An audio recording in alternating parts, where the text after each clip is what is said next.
Hey everyone, what's up? Just making a few last second preparations, which will include setting my timer.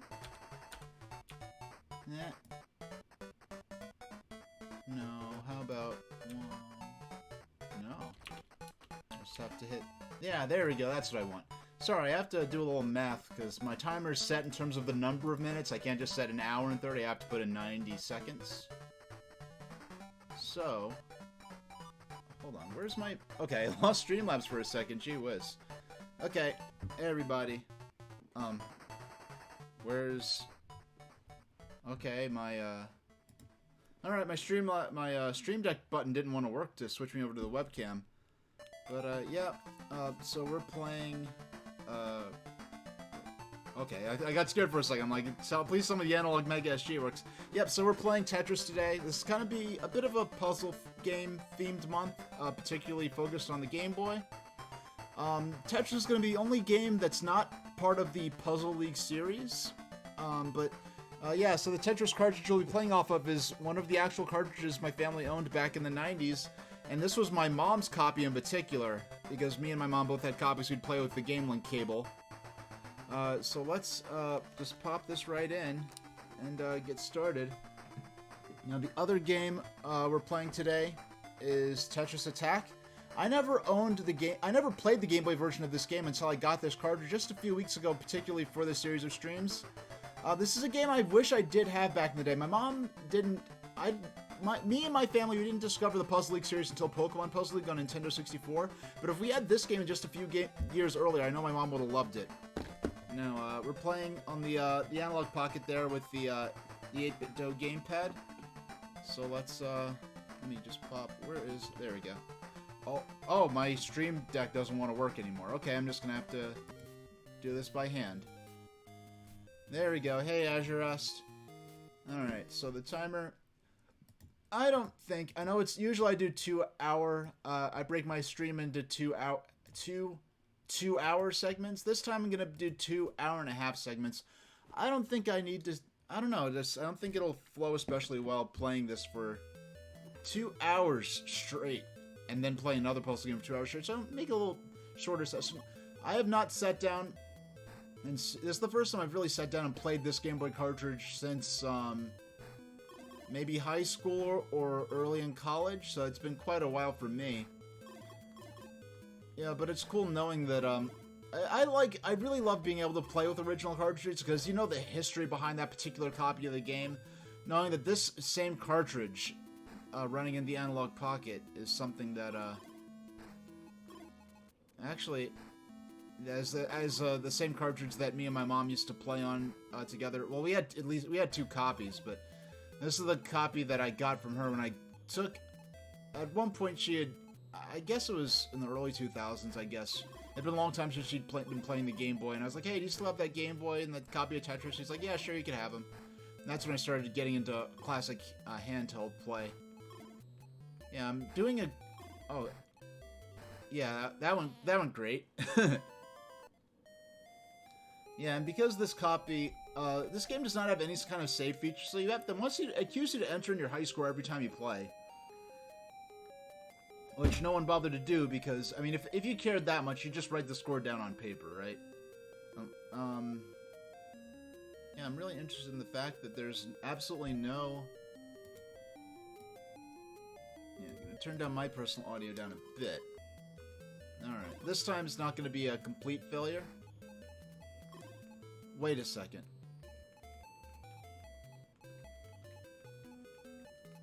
I've had this happen during Super Mario Land, I'm sure, and other games I'm playing. I'm having this weird glitch thing where the pieces will sometimes just move like the directional controls just won't work as expected, and it messes me up. And I just realized what a problem that could be for a game like this. I thought this was just something with that particular game, or maybe this... Here I could just reliably move left and right. Yeah, I thought it was a problem with my, Oh, that's what I was going to do. I started to do it, and then I forgot what I was doing. I meant to add this command back onto the Stream Deck. But I kind of forgot because Yeah, well, it seems like nothing on my Stream Deck's working right now anyway. I've never had this kind of problem with it before. I thought maybe I changed the name of one of my scenes and forgot to change it on my Stream Deck. But, and, you know, with the program you manage the stuff with. Man, I can not into Tetris. It has been quite a while. Are we actually... Hey, our first line of the day. How about that? Okay, it's just... Hey, Clackaboy, happy Saturday. Yeah, I just saw that, yeah, just like within the last 20 minutes, I finally... After weeks of letting stuff build up, and really you're the only person who sends me, private messages on Twitter, but no, I checked out the, specifically I saw the Sonic 2, news, or about Jim Carrey thinking about retiring. Well, I'll see, you know, I haven't even seen the Sonic 2 movie, I don't even know if it's out yet, I'll probably see it, you know, not too long. It'll be the first movie, really, since Sonic 1 that I've seen in theaters. Excepting, when I visited my uncle, we saw Black Widow together. And aside from Sonic 2, that's the last movie I saw in theaters since the pandemic hit North America. Yeah, you see I'm not doing very great at this. Alright. Wow, but I got a better score. Yeah, I'm gonna have to look into other control... I'm gonna have to do some testing to see if something's wrong with the controller or if something's wrong with the dock, how the dock is interpreting the controls and relaying them to the console, or what, because I'm having a lot of pieces just move unexpectedly in ways I could very confidently say, and I've had this problem with other times I've been streaming Game Boy games with the Analog Pocket. Yeah, I'm just doing a little Mode A to warm up, but really it's Mode B that, I guess, Mode B for me is more fun just because there's more of a concrete goal other than high score play. But I mean, back in the 90s when I was first playing this, I wasn't really... Oh, look at that! I did not move that piece there on purpose. That happened just spontaneously. That happened spontaneously and was not my fault. Okay, finally, we scored a Tetris, so now I can be satisfied and... Yeah, before this, when Tetris for Game Boy came out on the 3DS Virtual Console, which within a year or two was taken down because Nintendo lost the rights to Tetris. I think those rights went to Ubisoft somehow. So Nintendo couldn't sell this game anymore. But I had it on my 3DS. See, look, that was, okay, that was the game. That was the controller. That was some... Like, that, my game is ruined, and I didn't... That happened... Okay. I'm gonna show Hold on, I'm gonna show exactly what's happening. Down. Down. Down. Down. Down. Down. Down. Down. Look! You see that? It moved to the right for no reason. Hold on. I'm gonna move... So, look.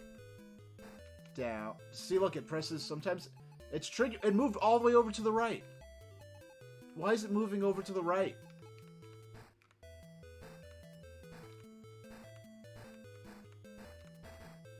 I'm gonna try one more time. Down, down, down, down. It's moving to... This time it moved to the left. Alright. I've played a lot of... I played a few games with this. Usually I play slower paced games with this thing. I'm gonna try this on the, oh yeah, I saw the Easter Beagle read-along. Yeah, it was cute, but it wasn't, I don't think it's really the sort of thing that would mesh with my stream especially well. But it was a cool suggestion. It was cool to see too. Because I never had those storybooks versions, so even aside, the narration was cute, but even just seeing the books themselves. So if I press down. I'm sorry you can't see this, but I'll turn the sound up so you at least know. Okay. Down. Down. Down.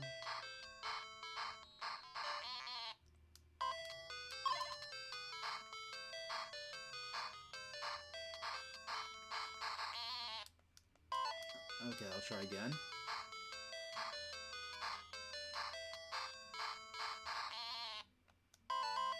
Alright. Something is up with this controller. I'm gonna put this back on the dock. You know what? How about... I'm gonna try... I wonder if I were to... Hey, Bovine, how you doing? Alright, I'm... Bovine Divine, you're the only... Oh my... Okay, this is... Alright, this is... I'm not that cool, Bovine Divine. I'm not that cool. This is like rocket science stuff for me. I'll take a look at that later. Let me try, and, hey... Yeah, false... That's ridiculous. Okay. I mean, just opening... I mean, the controller already doesn't work, so if I break it more, I'm not out anything, but I feel I'm kind of shocked, because I've always heard... This is my first time I've got an 8-bit Do gamepad, Bovine, and I've heard nothing but good things about them. And now it's just like, oh yeah, they're just intrinsically defective, and you have to open it up and add tape to it. Why don't I... If I were to try using this... Like, what happens if I plug in the Switch Pro controller to this thing? Because I know you could somehow use this. Oh! Okay! Alright! Alright, yeah, you just plug in the Switch Pro controller and it just works. Nintendo, like... How un-Nintendo-like for you to just work when plugged in with other things. It seems some will mistrigger diags more than others, so that's probably why everyone has the same level of issue. Not everyone. Okay. I'm honest. I cannot believe.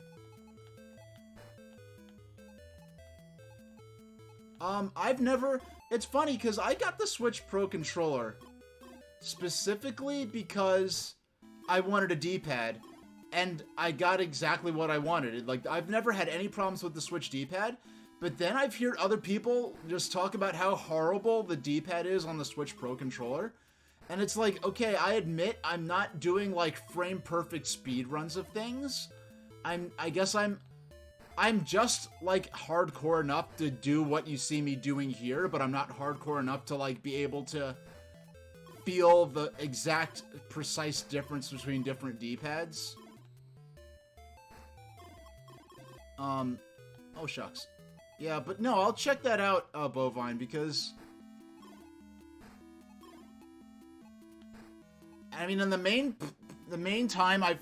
Like, the first time I became aware of people talking about how bad the Switch Pro controller was when Pete was playing that Ghosts and Goblins game for Nintendo Switch that I'm never going to play because I don't hate myself. Because that just looks like a... That looks more... I mean, I never played a Souls-like game either, but that looks more... Like, that's one of the most punishing-looking games I've ever seen. And the only fun I've been able to have is watch other people get frustrated at it. But anyway, for a game like that, and he's talking about, you know, the D-pad's terrible on the Switch Pro controller, I'm like, okay, for a game that looks as precise and demanding as that, like, that's the level at which I guess I need to be playing at to be able to appreciate why this D-pad is... And I haven't... It's not just from Pete. I've just heard in general, like, the main complaint I hear about Switch is like, oh, it's great, but the D-pad on the Pro controller is terrible. Yeah, but I'm pretty easy to please in terms of controllers. I mean, I just got an Evercade Versus, almost specifically just for playing Intellivision stuff. Which I haven't even plugged it in yet. I need to make a layout for it and everything. But the controller looks scary on that. But it's probably going to be fine. But I guess for my specific purposes, because I want to play Intellivision stuff on it, the controller already looks terrible just because it doesn't have a number pad. And I'm so used to having an actual, legitimate Intellivision controller on my Intellivision flashback. And I just really wish from the bottom of my heart, like, if the current holders of the Intellivision brand that's, like, being led by Tommy Tallarico, if they just put made an HD version of the Intellivision flashback, and worked out deals to get every third-party game they could on that thing, in addition to the stuff that they own, like, you know, just from holding the Intellivision IP, that thing would make more money than the Amico ever would. Oh yeah, it's in... No, and what fascinates me about the Evercade Versus... I'm streaming Evercade next month. This month, it's going to be all Game Boy puzzle games. I mean, aside from Tetris here, the rest of my streams for this month are basically going to be nothing but... I'm basically covering the entire Puzzle League series on the Game Boy line.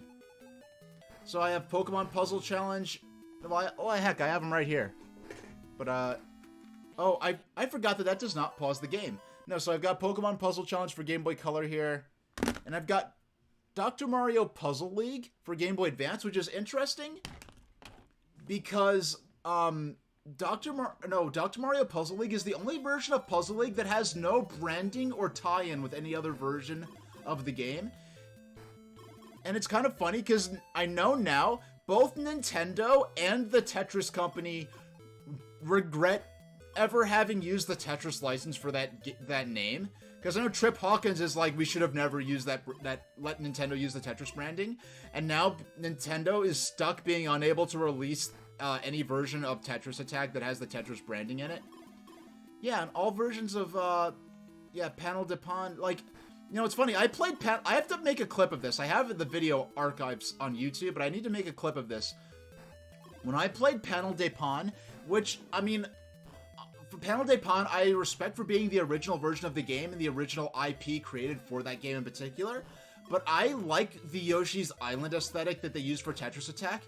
And the interesting thing about Tetris Attack, well, I think at this point, outside of Japan, they're just going with calling it Puzzle League, which is hilarious, because the reason it's called Puzzle League was because the one game on Nintendo 64 called it Pokemon Puzzle League in a desperate attempt to tie the puzzle gameplay with the idea of the Pokemon League from the Pokemon games and anime. And then for Game Boy Color, they just called it Pokemon Puzzle Challenge. And then, when they made that standalone version of the game with without the Panel de Pon fairies, with no Pokemon stuff in it, and they couldn't call it a Tetris Attack, so they had to call it something, so they just decided to call it Puzzle League. And that's been the series name in the West ever since. Like in Animal Crossing, there was like a mini game in the 3DS, Animal Crossing, they called it Animal Crossing Puzzle League. Well, it's funny, because I actually find the Pokemon Puzzle League version of the game very comfy. Like, the Pokemon franchise is a very comfy franchise, and then tying it in with the very relaxed puzzle gameplay was a good match. They actually tied in the puzzle gameplay with the Pokemon theme as well as they could, and I think it actually worked better than it could have.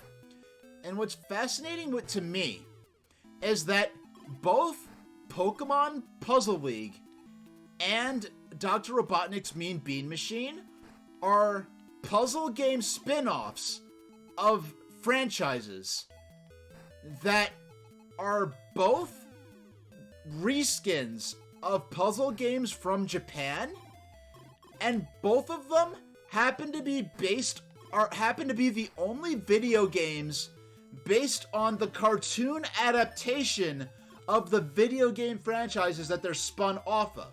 Because Dr. Robotnik's Mean Bean Machine isn't based on the Sonic the Hedgehog video games, it's based on the Sonic the Hedgehog, The Adventures of Sonic the Hedgehog D cartoon, and it's a reskin of Puyo Puyo. And then I think Pokemon Puzzle League is a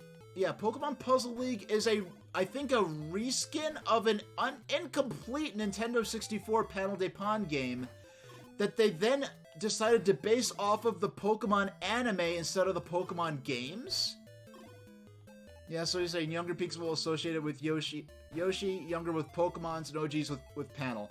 Well, yeah, and so you have to specifically be familiar with the Japanese original version. But, what I was getting at, when I played Panel de Pon on Nintendo Switch Online, well, my main annoyance is that it was untranslated, so I couldn't enjoy the story. So I enjoyed the Yoshi's Island aesthetic. It's a perfect, comfy, theming for a puzzle game like that. But I was playing Panel de Pon on stream. I came 99.999% of the way to flat out falling asleep on stream.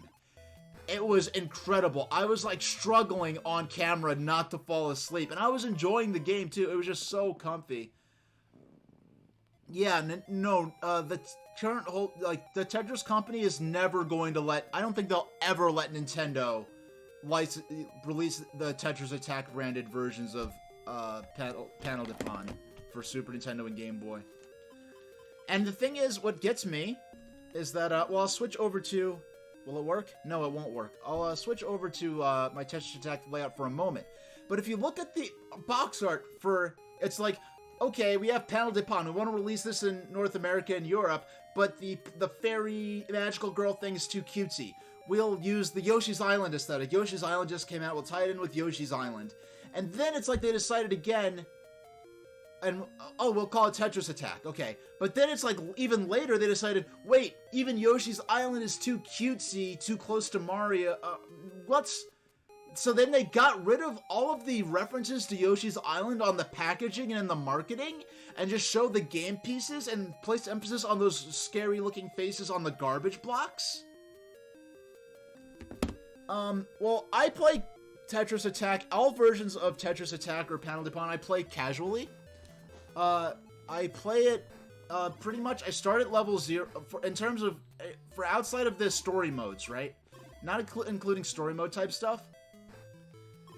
Yeah, it's like Nintendo of America switched from the Magical Girls thing to the Yoshi's Island stuff, then decided that was still too cutesy, and got rid of all references. Like, when I first played Tetris Attack, I was shocked. I had no idea it had anything to do with,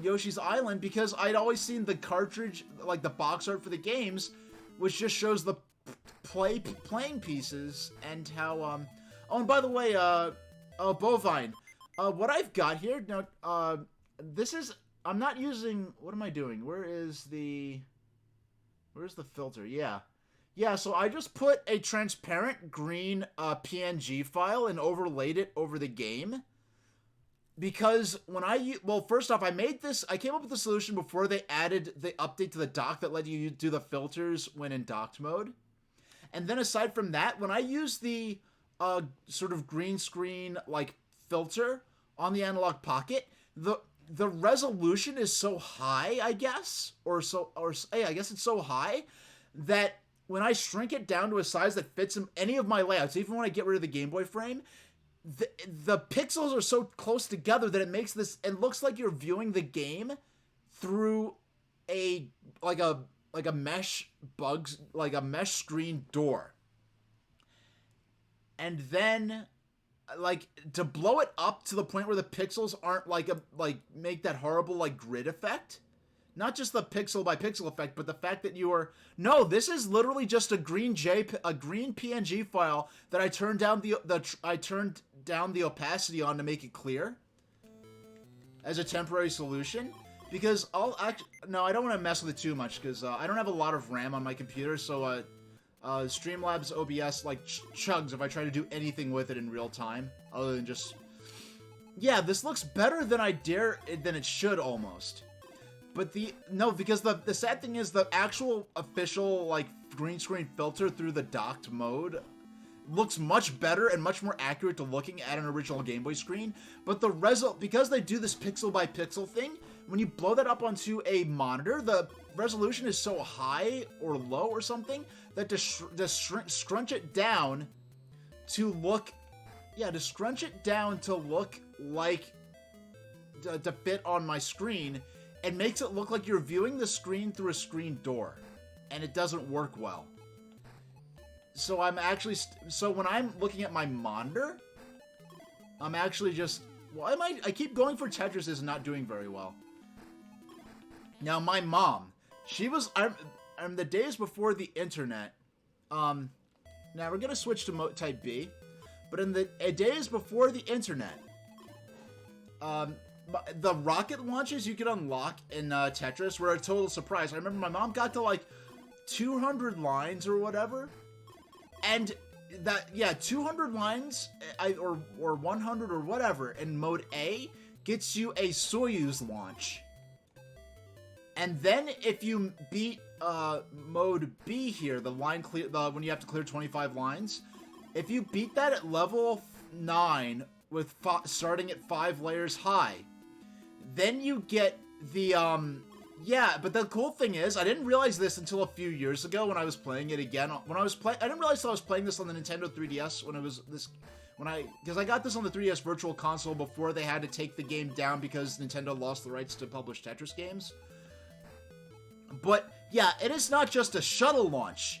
It is a Soviet Buran orbiter launch. Are you familiar with the Buran space shuttle? Yeah, because just being an American and being familiar with the space shuttle, the American space shuttles, I would be like, oh yeah, it's launching a space shuttle. I didn't realize I was older and more knowledgeable of space history. I'm like, no, that's not a space shuttle launch. That's a Buran orbiter launch. The Soviet knockoff of the American space shuttle. Now, it's in some ways it is a space shuttle knockoff. I mean, there's no denying it. But on the other hand, for what this space shuttle does, there's really to replicate that capability with that technology. There's really no other way you could build an orbiting vehicle that's meant to re-enter the atmosphere in that form. But arguably the Buran which only flew into space once.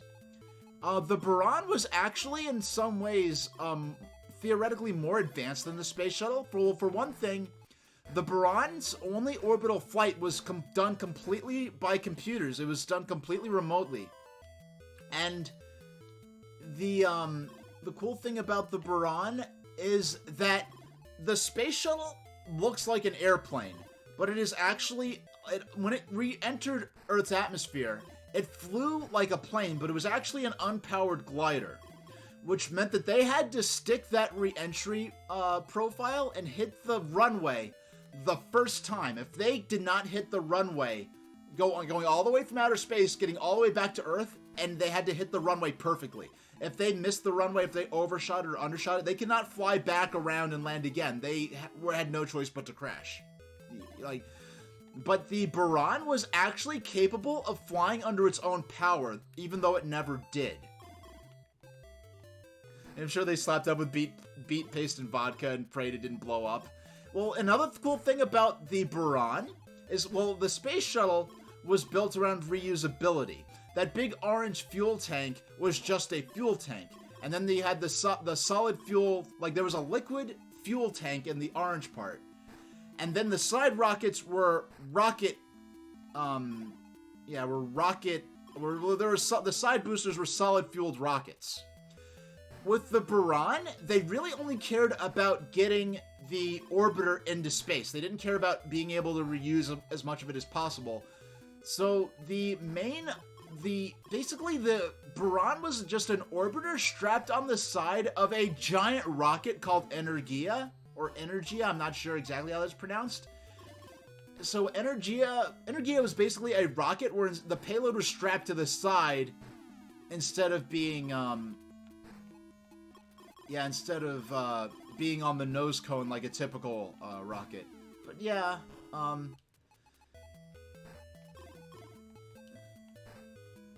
so yeah, the Buran was, I think the Energia, so it's really not just the Buran, it's Buran and Energia. I think Energia was used on a couple of other launches for non-Buran purposes, but because of the way history turned out, they only launched the Buran once, and then I think one of the shuttles, one of the unflown Buran shuttle orbiters was moved to a theme park, and they built like a laser light show inside the cargo hold that you could pay admission to get into. Yeah, it's just one of those things I'm interested enough to have learned about, like, trains and steam engines and stuff like that. I won't pretend to be an expert on stuff like that. But, oh, hi, Streamlabs. I know you're trying very hard to Yeah, there we go. I forgot to update my, my news, thing on Streamlabs. Yeah, so it'll not be the 4/2/22, that's today. My next stream will be on... My next stream is gonna be on, next Saturday at 6 Eastern Standard Time, and it's going to be, Tetris Attack and Pokemon Puzzle Challenge.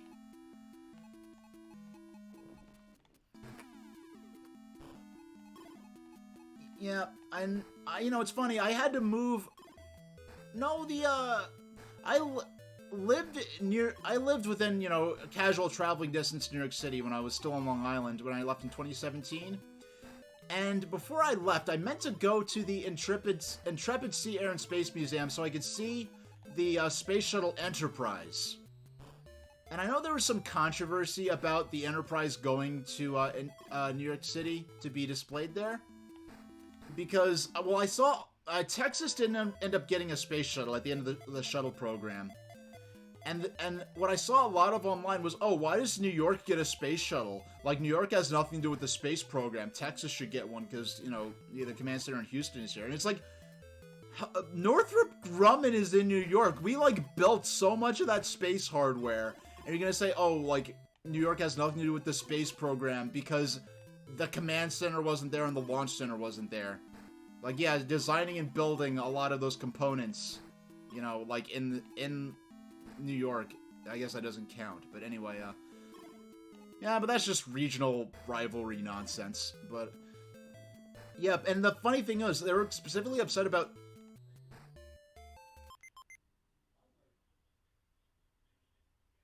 Okay, yeah, they're specifically upset about Enterprise going to New York, and Enterprise never even flew a space mission. It was never outfitted for spaceflight. It was the prototype shuttle that they... it did make flights in atmosphere, launched off the back of the shuttle carrier 747, and it was used to test the landing process and to see how the shuttle would handle once it re-entered Earth's atmosphere. So it made a few flights, you know, a few test flights, you know, being dropped from high altitude and making the landing procedure, but it never actually flew a space mission. Which actually means it's probably the best conditioned space shuttle, because there's some pictures that they took after when they were moving the shuttles around, taking them on tour and moving them to their final destinations where they'd be preserved and put on display. They showed, at one point, the Enterprise was placed, like, side by side with one of the... I forgot which shuttle. One of the surviving shuttles that had actually flown into space, you know, dozens of times. And it is a night and day difference. It is like one is brand new and shiny, and the other is all scorched up and jacked up like an old car. And it's like, wow, like, when you just see the shuttles, even, you know, even the ones that flew into space, you just see them and they... I mean, guess, like, to a sense, like, American, I guess propaganda, if you want to put it in a cynical sense. You know, when it was time to retire the space shuttles, in my head, I'm like, but they're brand new. They're the newest in space technology, and they really aren't anymore. If you think of, that's the equivalent of driving around a car from, like, 1979 and thinking because it was a modern design in 1979, therefore it's still modern now. And those things kind of sneak up on you. Like the Concords. Like, I grew up near JFK, and whenever those Concords would take off, those supersonic passenger liners, jetliners, they wouldn't go supersonic until they went out over the ocean, but they had this very distinct sound where you always knew when it was a Concorde taking off. And we lived so close to the airport, and this is pre-cable days, right? This is like in the early 90s. Like jumbo jets would, like 747s would take off close enough that you could practically wave to the people inside. And you'd be watching, you know, you'd be watching TV, yeah, hoopty shuttle. I don't know about the Concords having bad repair histories, but I know that when the Concords were retired, they were the last passenger aircraft that still required an onboard flight engineer to operate some of the mechanical aspects of the shuttle and to monitor, of the aircraft and to monitor certain parts of it. It's funny because the Concorde, in terms of passenger safety, had a perfect safety record until that fatal crash in 2000 or 2001. That, I mean, that wasn't the last Concorde flight, but within like a year or two, they retired the Concords from flight service. But yeah, it was they actually had a perfect like passenger safety record. Yeah, like it was. Yeah, there was like a third compartment, I think, halfway through the aircraft where you had a third operator that was manually moving certain things. Hey, Mecha Kong. Like, yo, we're getting all. Yeah, everyone is everyone is a lot of people showing up and running their mouths today. I hope me being terrible at you know what I need to stop doing. Here's what I need to stop doing. I need to stop trying to be ambitious and get Tetris and just focus on clearing lines. Now, it's kind of funny. When I first played Tetris, because this was one of the games when my aunt gave me my Game Boy along with like a dozen other games. And the cool thing is, this is actually the game. This is the same cartridge, one of the cartridges my aunt gave me back then. And this is the one that my mom used to play a lot when she moved away for a few years. And when she moved back, I was like, hey, do you still have that Game Boy with Tetris? And she wasn't playing it much anymore at that point. Look, what did I say? I said, it's time to stop being ambitious and start just focus on clearing lines. What I immediately start doing. Well, okay, I scored a Tetris. We'll take that. We're happy now. But when I first started playing, I knew of Tetris because of, actually... Can we do this? Can I do this? Actually, we're gonna take a quick break. Let's do this. No, okay. I happen to have this set up to do. Where is you? Here we go. Yeah. Because it's relevant. Because it happens to be relevant. Oh, okay. I have to hit interact. No, so here's a bunch of commercials ripped from my own childhood VHS collection. I was using these during my Kirby's Adventure stream. These are a bunch of commercials breaks from 1993 that happen to have the Kirby's Adventure commercial in them. And okay, dismiss. There we go. And an interesting thing about the first commercial break in these series of commercials, and why I'm pulling this up now, is because this just happens to have a commercial on it for Tetris 2 on NES and Game Boy, which was the first time I had ever heard of Tetris. Because I was a Sega kid at this point in 93. I didn't get my Game Boy till 95. So I knew about columns, but I never heard of Tetris till I saw this commercial for Tetris 2. And I didn't know what it was except for some kind of falling block game that there were bombs in. So we get a commercial for Kirby's Adventure and a commercial for Tetris 2, because I think that's right after this commercial here. And one thing I pointed out during those streams is that there's this interesting element where even back then you could see that Nintendo of America is concerned with proving to American gamers that Kirby isn't just a pink puffball. He's a versatile, powerful character who can copy these enemies' abilities. So he could street fight. He's a swordsman. He's a street fighter. Has all kinds of powers, and he's not just a cute little pink puffball. Now I did have one of these. I had a few of these electronic slot car sets at home. I never had this talking one in this commercial. In fact, it wasn't until the Christmas after this in '93 that my parents started getting me and my brother these sets, and we'd link them together and make these huge sets that went all across the basement. But here we go, Tetris 2. So I never heard of the first Tetris at this point, but this is my first time learning about Tetris 2. And thank you to my mother and grandmother for having the foresight to record nearly everything I watched when I was a little kid.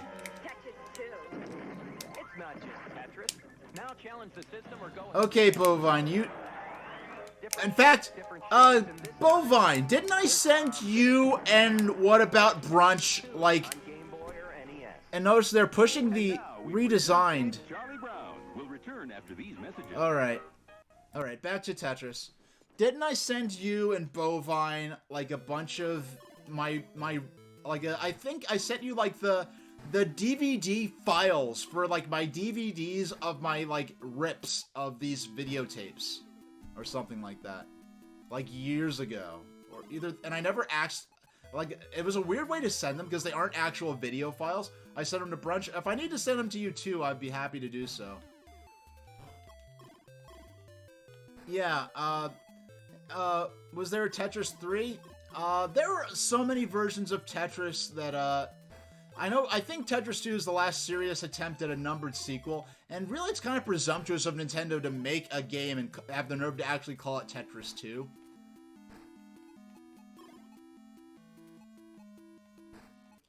Oh, he was working on something with it, but you know how that goes to those long-term projects? Yeah. Yeah, so, you know, it's funny, because, Bovine and What About Brunch? Yeah, and just showing those tapes and talking about some of the things I talk about, I could very easily make it sound like, you guys' age, but I'm definitely not. Like, if you were, like, hanging out, like, if you were, like, at a house party or something, or whatever, I would have been the little kid in the corner watching Thomas the Tank Engine tapes or something. I'm just the exact age to remember all this stuff, but you guys are definitely a lot older. Like, I'm at that funny age where, like, I could talk to someone 10 years older than me or 10 years younger than me and have a lot in common. Well, more like 6 or 7 years younger than me, because once you get to that age range where people grew up with no memory of life before the internet, you start feeling a lot older than them very quickly.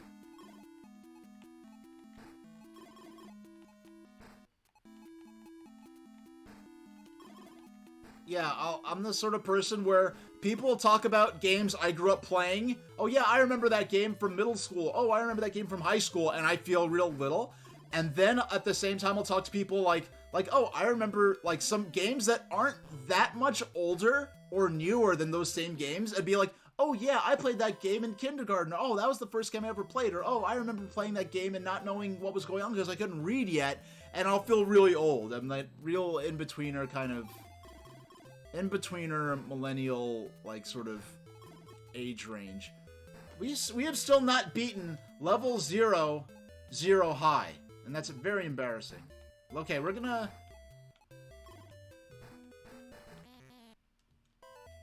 Alright. We're gonna go for the double here.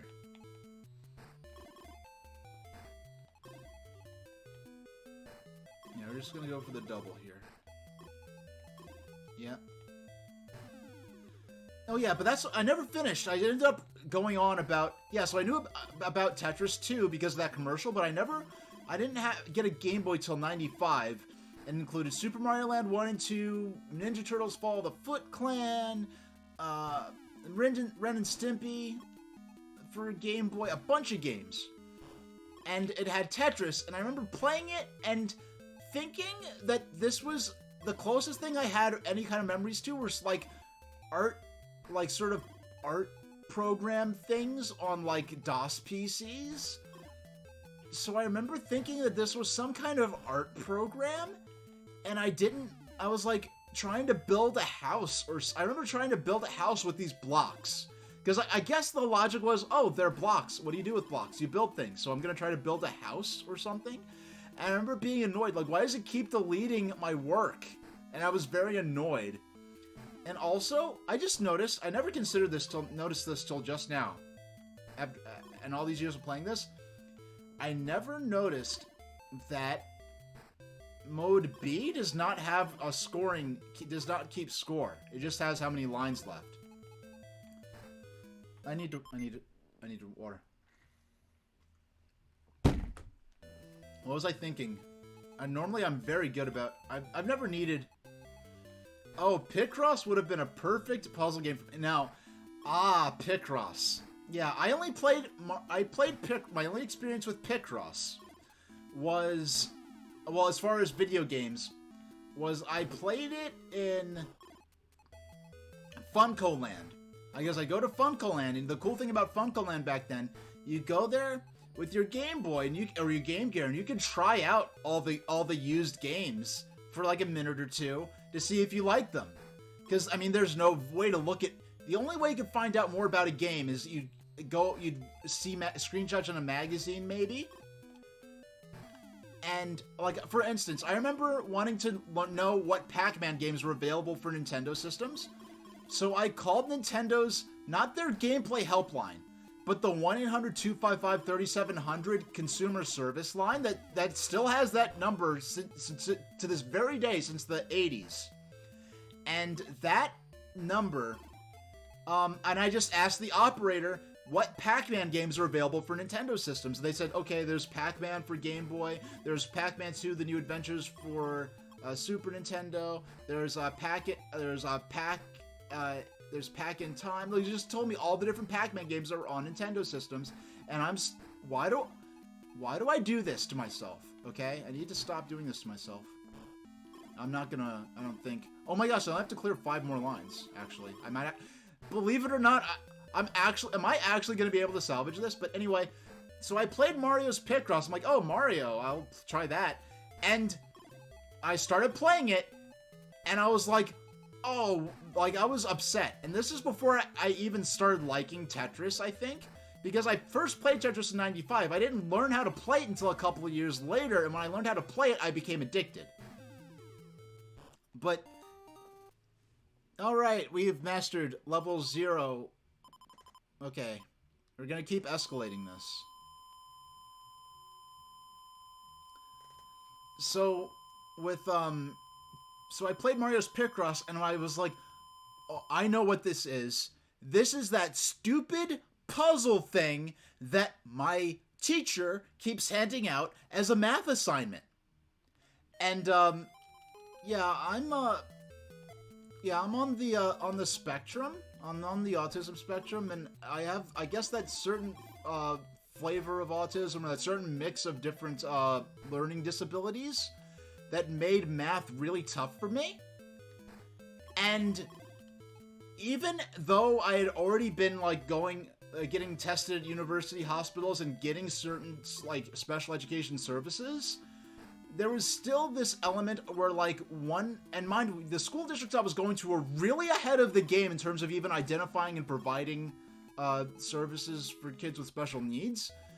But there was still this element of one hand not knowing what the other was doing. So even though I was receiving services and they were aware and I was getting treatment and services and classes and accommodations, there was also this thing where one hand didn't know what the other was doing, where certain difficulties I was having with completing assignments or understanding classwork were still being treated as though I was simply not trying hard enough, or were being treated as poor behavior. So my my teacher, it wasn't before at a point where we had separate classes, but my teacher was basically handing out these Picross type puzzles as a math assignment. And if you did not complete it, you were not allowed to go to recess. You had to go to detention and complete the assignment. So basically, I spent that entire school year, every single recess, in detention, and getting calls home that I wasn't completing my assignment. So I wasn't allowed in recess. I was getting, I was in detention every single day. And when I got home, I'd get in trouble for getting in detention. So I play a video game. Oh, cool, a cool Mario game. And then I play it, and it's like, this is that math crap that makes me get in detention every single day and get in trouble at home. Why did they make a video game out of this? This isn't fun. This is math.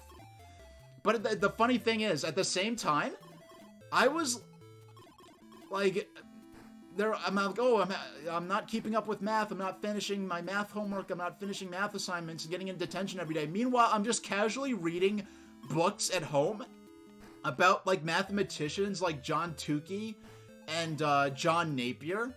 Like, I remember I think I was in 3rd or 4th grade.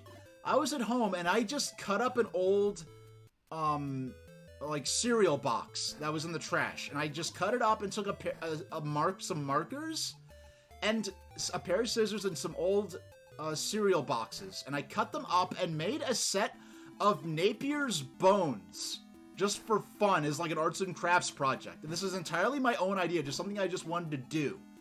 And it's like, what 3rd grader knows who John Napier is and makes a set of Napier's bones, which is like an old, like calculation tool.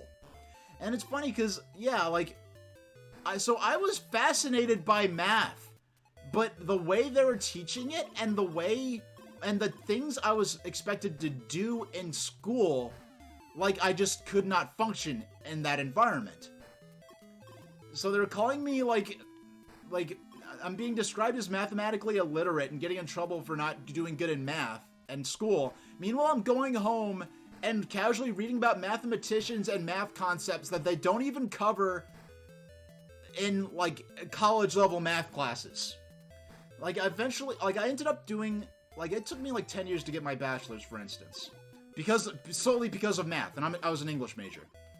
And when it finally, and meanwhile, the head of the math department had no idea this was going on. When eventually it got to the point where I nearly had to sue my college over this, because they knew I was a student with special needs and had legal documentation and proof of this, and was being expected to pay more money than a non-disabled student would for the same degree, and it was a huge mess. But when I did an independent study with the math professor was like, you're doing more advanced, you're doing stuff that I wouldn't ask of actual math majors. Like, you basically have written a math textbook for my class. You've basically written your own math textbook for this material, because, like, a typical math class would be, like, they give you problems, they teach you how to solve them, and then you solve them. My independent study was, he would teach me about a math concept, and I'd look up the mathematicians that worked with them, and he gave me a completed math textbook, like a teacher's edition math book.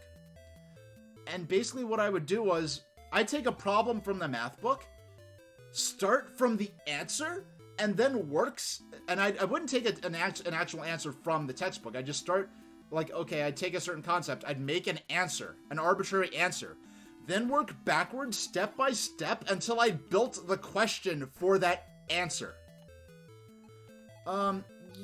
They went through the motions of doing so, but basically it was a disaster, and I nearly had to sue the school.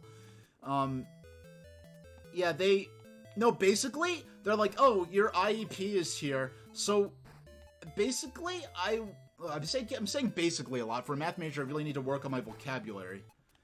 Because I'm playing Tetris and talking about a lot of complex stuff at the same time, so I'm falling into some repetitive vocabulary there. The college I went to, at the time I went there, was one of the... I didn't know this basically it was one of the... What I came to find out was that it was one of the only colleges in my region that would accept a student that did not have an SAT score on file. And that attracted a lot of students with various disabilities, because a lot of students, like, with disabilities, like, were, like, college material, or capable of completing a college course of study, but their intelligence and their capabilities were not necessarily reflected by the way the SAT was structured.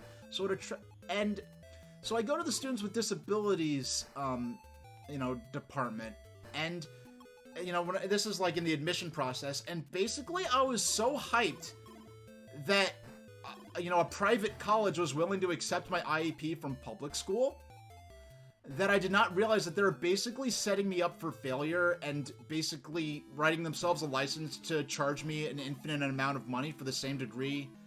They were basically...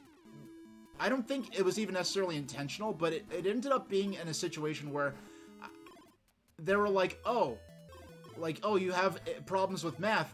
We'll accommodate you by having you take remedial math classes before the math class you actually need to get your degree. And I did not think at the time, that's like, okay, that's like saying, if you have to run the mile run for PE, right?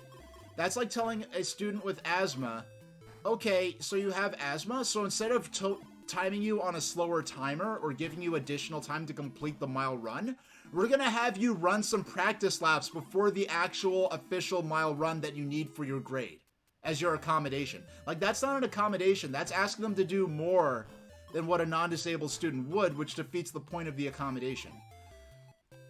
And these were paid classes. So for years and years, I'm repeatedly failing all these remedial math classes, and their solution was like, oh, you're failing these remedial math classes? We'll give you an even more basic math class and have you pay for that. And it got to the point, and basically, I didn't think this through at the time. I was just like, oh, I just have to get better, not realizing that wasn't something within my control or what was even possible. Yeah, they got to a point where I was in a class where were teaching me kindergarten level math. I was the only student in the class. It was just me and the teacher, and they're like, okay, adding and subtracting single-digit numbers and double-digit numbers. Like, they're teaching me, like, grade school level arithmetic. And they're like, the problem is not that I can't count. The problem is you're asking me to do these finite math concepts in a way that I cannot operate. I cannot function in a normal math class. So you have these students coming in half the time, and half the time they do come in, they're late. But they just breeze through the material, and I'm doing everything I can and getting an F. And then the interesting thing was, one of the professors I ended up having was probably, like, on the spectrum, but undiagnosed, but they were on the spectrum. They had if they were autistic, I guess they had a flavor of autism where they were really excellent at math and dealt with things in a very concrete way. So they were really empathetic with my situation, but they were like, listen, if you get an F, there's nothing I could do to change that. If you don't pass the test, I can't just pass you on it. You should have had your parents get an advocate for you? Well, first off, I was an adult at that point.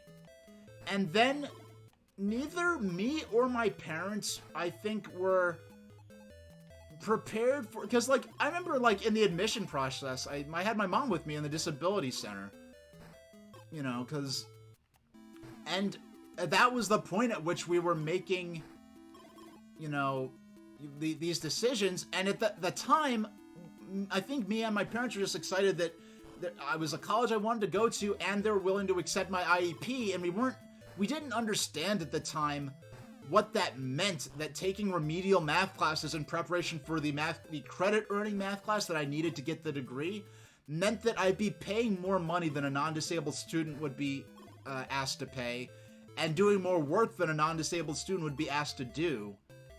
And that was their solution for me. I don't think we understood what the implications of that until it was far too late. You know, and plus, and I mean, once things got to a head, when I became aware that I was being unfairly treated, and I'm running the risk of going to school 10 years for a bachelor's and not being able to get it, when it became to that point, at that point I went and was advocating for myself, and, you know, I was seeing a therapist who was knowledgeable about disability law and stuff like that, and, you know, we're able to work something out in the end, and I nearly had to sue the school, and unfortunately it didn't come to that, because the school ceased to exist the following year, so if it was a matter of money, I certainly wouldn't have got much out of it. But it's a very complex and interesting saga that I'm in the information gathering phases of writing a book about. Mostly just looking through old social media posts of mine on borderline defunct, like old social media posts I have on accounts that are now private, that are, and just looking at what I was writing back then about it to my friends, and I'm like, wow, I forgot about that. Oh, I forgot they did that to me. They did that to me? That's messed up, and things like that. But yeah, Bovine, yeah, that is the story of why I did not like Mario Picross, which is a game I wish I did get for my mom, because my mom would have loved Mario's Picross. In fact, I think She got, I think they had 3D Picross on the DS. No, because my mom, she had Nintendo DS. Me and my mom, we got Nintendo DS. We've got our Nintendo DS Lites together at the midnight launch event for the DS Lite in 2006 at the Nintendo World Store in Rockefeller Center, New York. Yeah, we both got our DS lights on that launch night. And I remember like in college, you know, like earlier on in college, well, so we beat level 3. Okay. Level Okay. Yeah, it's a long road indeed, sir. Yeah, that's the great thing about yeah, it's the fantastic thing about I just love how these conversations segue into each other and everything.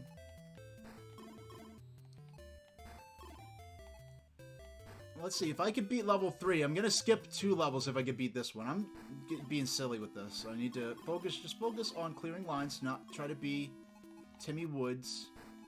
Just focus on beating the game. But yeah, my mom, she had Tetris DS, which I do think is another game that, well, between being a DS game and having the Tetris license, I don't think that's a game we're ever going to see any sort of re-release of again, sadly. But Tetris DS, I think, is the best version of Tetris on a dedicated game system since this version right here. Something I absolutely loved. Oh no, I'm absolutely, well heck, well I happen to have my writing machine right here.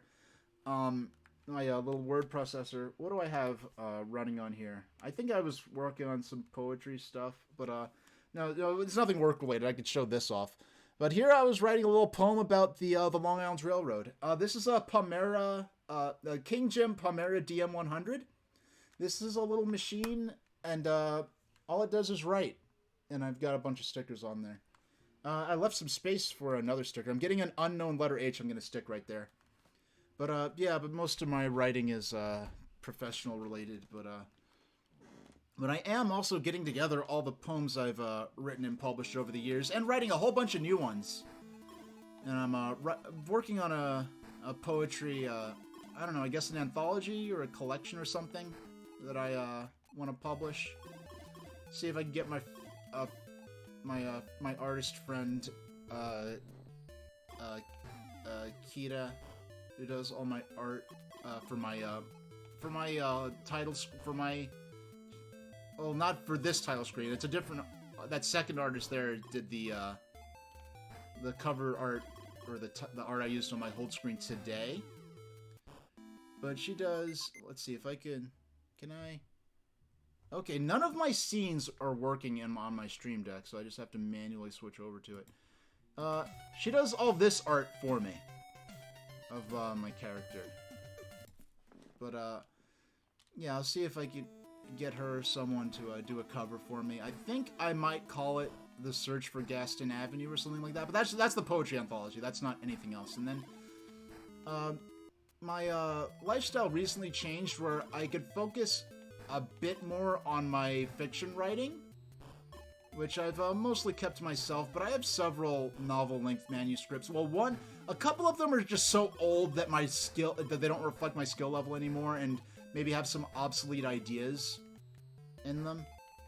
And it's kind of interesting. Like, for practical purposes, you really don't need to file a registered copyright for things when you're just writing fiction casually. But I did register a couple of pieces of work. I had like an actual registered copyright for it that oh no! I was one frame away from salvaging that, and then I twisted the block a second time when I shouldn't have. But fortunately, I decided to actually register the copyrights for that, because you own the copyright the second you create the work. But registering the copyright gives you additional protection and stuff like that. And you know, and it just you know, for record keeping purposes. But there are things that I put in some of the works that I never ended up publishing, but I have the registered like copyrights for them. To, like, I could verify I wrote this at this date and time, whatever. That similar-ish, I mean, nothing like similar to the point where it's like a ripoff, but there are things that I've written that now, like with some of the things that have come out since then, people would think were like not my idea, or something that is based on that or referencing that in a way I made to make an original IP instead of being just a fanfic. And it's like, no, I have actual, like, concrete proof that I wrote this in 2006, for instance. So that's going to be interesting. Going back to that and seeing... Why did I tried to build up Tetrises, and I shouldn't have. I should know better by now. Let me check to see if I'm dropping frames. I am not dropping frames. I'm just... And my mic... Yeah, my microphone does sound okay. Because sometimes my microphone freaks out, and it sounds like I am talking to a robot. Or talking through a robot filter. Yeah, but this month is... Oh yeah, for anyone who's not familiar, if you... On the About page... Yeah, like... Frankly, Tetris DS. And I'll be real, Tetris DS is the first version of Tetris that I seriously spent a lot of time with. Following this version. I basically went straight from this to Tetris DS. I rented Tetris DX on Game Boy Color just once. And even just playing a little bit of Tetris DS... Well, playing Tetris DS is amazing, but it totally, like, destroyed my ability to play, like, vanilla, old-school, cutthroat, like, no mercy Tetris again. Because they're so accommodating. Like, just having the shadow... your block shadow on the bottom of the screen, that alone, I think, changes just cognitively, like, how you even process, like, how you're not even looking up anymore. You're not looking up and fitting the pieces in. It's basic, I feel like Tetris with the shadows is virtually a different game in terms of how your mind processes how to make moves. Yeah, that's the thing I did not like about Tetris DX. I'm like, where's the Tetris music? There's no Tetris music, and all of the rocket launches are gags with no real legit rocket launch that you could unlock, as far as I remember. And it's funny because, like, Link's Awakening DX was Link's Awakening with a couple new little features added, whereas Tetris DX was... They could have just...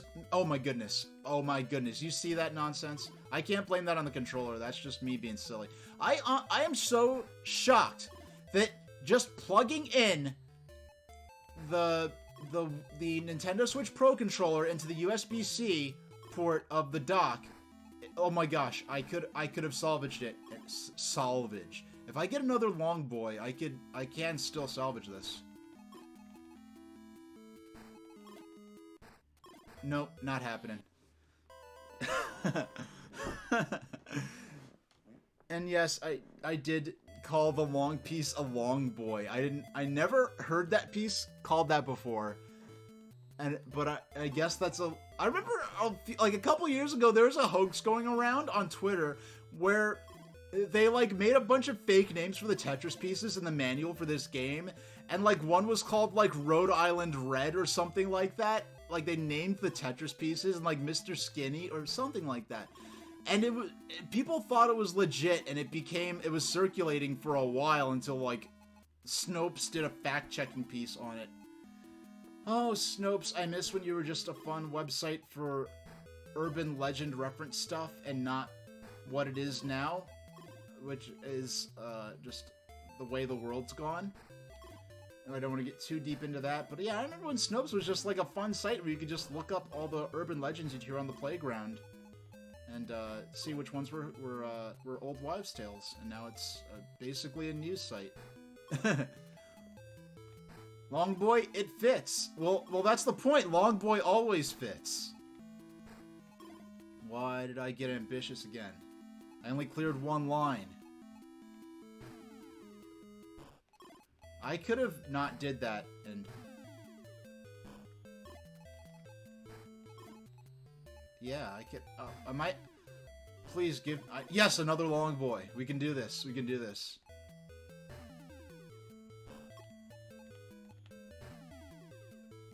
Okay, this is going well. I think I'm in good shape right now to actually win this round.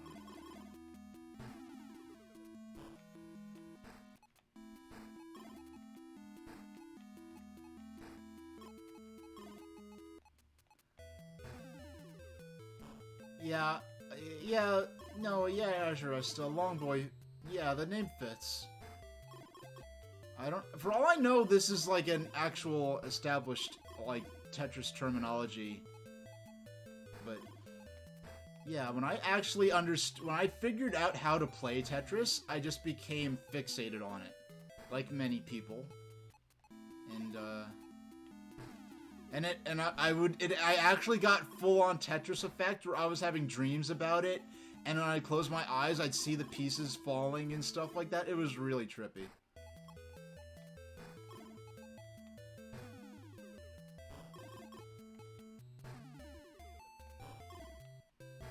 And, oh. Oh my gosh, I just did not know what to do with that piece, and by the time I could not figure out a good idea for it in time. But it seems like we're gonna win.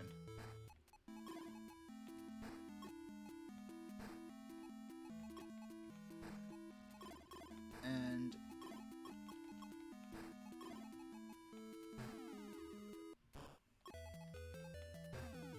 yeah. No, my mom was really into Tetris, and oh, that's when I never finished that thought. Yeah, when we got our DS Lights, Nintendo DS Lite systems, we both got Brain Age, and then we were playing. We were like we'd go to a restaurant, we're waiting for the food to come. We'd play like Tetris DS together. What else? We played a lot of multiplayer, casually, puzzly kind of DS stuff together. But no, it just flat out, without even trying, like in hindsight, it flat out looked like a Nintendo commercial. Like the sort of things where like, oh, no one really does that. Like, no, like it's a real thing. And I guess I got a chance to see a bit more of this than some did, just because I just had a higher volume of people that I could see, just because I live in New York. Or lived in New York at the time, and where there's, you know, lots of public transportation stuff and lots of people with time to pass.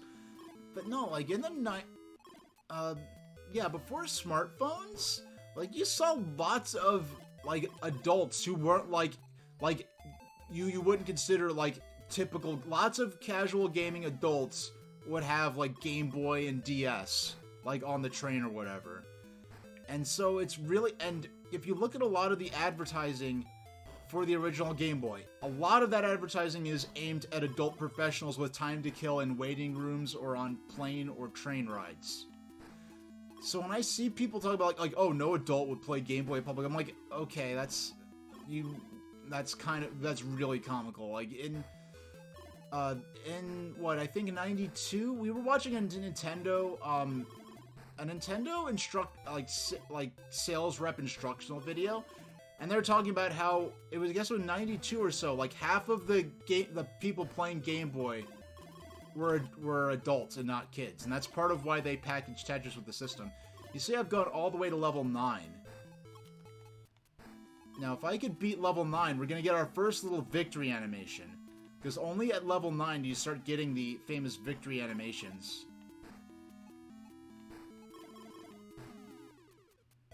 Yeah, I remember in, I guess it was 98, going to Disney World with my grandmother and my mom. We went to Walt Disney World together, which is a big adventure because we, you know, flew on a plane and everything. And in the dining room, like in the diner in the morning when we get our breakfast, we'd go to, I think, Perkins or someplace like that, or Bob Evans. And there was I would spend the time until the food came playing Tetris on Game Boy, and I was playing that on the plane a lot, too.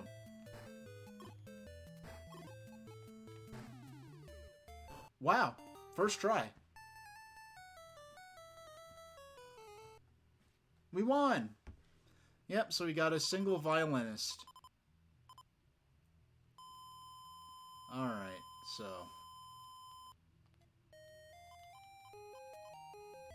okay, so level 9, 1 high. Let's do this.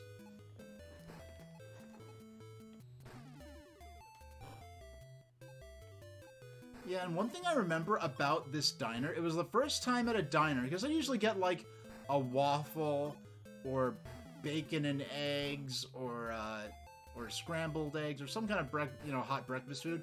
And then I realized that you could order like cold cereal at this diner.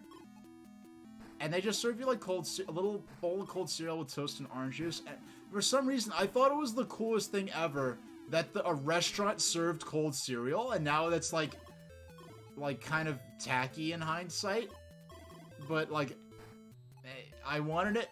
My aunt and my dear Mima got them for me. So you know, thanks for indulging me. Okay. I need a long boy. Will you give me one game? Will you work with me?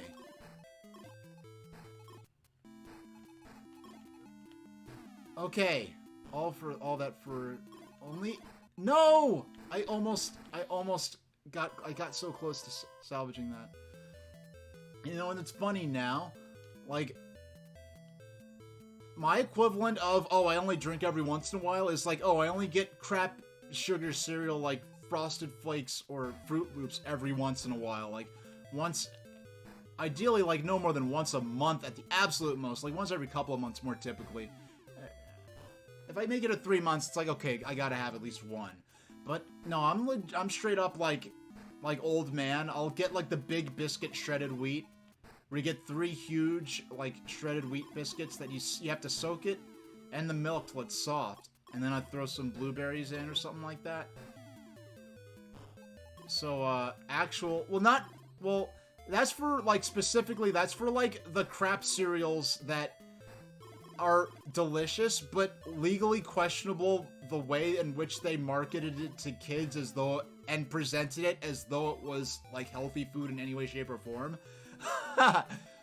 the cereal where it's like, counts as food when eaten with these dozen other things. Like counts as food when eaten with bacon, eggs, like a orange slice, and a bunch, and like berries or something ridiculous like that.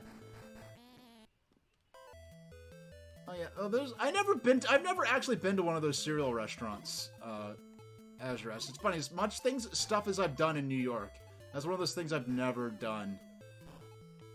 And it's like, well, I know there's like a peanut butter. Well, it's funny because shredded wheat is like the most literal form of cereal possible. It's just flat out wheat. Yeah, shredded wheat is just like literally just wheat. If you look, I'm not talking about frosted mini wheats. I'm talking about actual shredded wheat. If you look closely, sometimes you can see just unshredded wheat berries and yes, that's what they're called. Like unshredded like wheat berries in the shredded wheat, and it's cool. No, but the thing is, what people don't realize, it's same with grape nuts, like shredded wheat, you need to have like a big brisket shredded wheat. You need to have hot milk for that. That's the thing. When you have the right milk to cereal ratio and soak the big brisket shredded wheat in it, it's more like an oatmeal than like a cold cereal. And that's the same thing to me with grape nuts. People talk about, oh, grape nuts is just gravel. And like, grape nuts to me isn't a cereal. It's an ingredient to something that you could make. Like how my mom make grape nuts to me. And bless you, Mom, for getting up at like 5:30 in the morning, whatever, to make this for me. She'd boil the grape nuts in milk. And then add a little bit of carnation milk. And cinnamon. With no sugar, just a little, carnation milk and a little, cinnamon.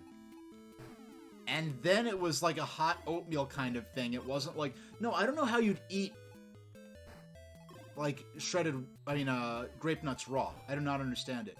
Shredded wheat reminds me of what the first people must have eaten before they learned to process real cereal. Yeah, if you think of it, shredded wheat is basically akin to oatmeal. Like what it is. Well, it's kind of, I remember reading in 1910 times. Well, the thing is, it's dressed up, but it's not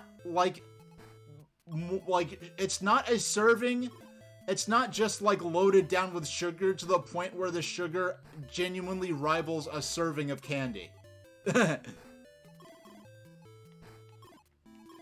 No, hot grape nuts is good. You should try it sometime. No, how my mom would make it is she'd boil it in milk till it was not completely evaporated, just there was a little enough, just enough milk left to make it a little runny and hot. When I say add carnation milk, I mean like a teaspoon. And when I say cinnamon, I just mean like actual just raw spice cinnamon, not like cinnamon and sugar mix like that you put on toast. Just actual like raw sugar-free cinnamon. And if you do that, you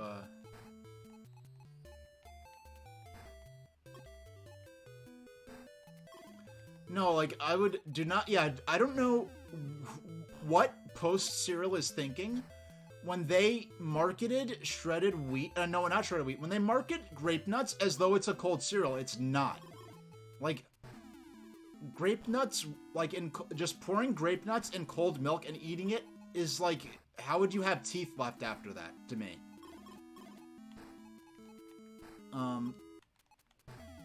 Okay, there we go.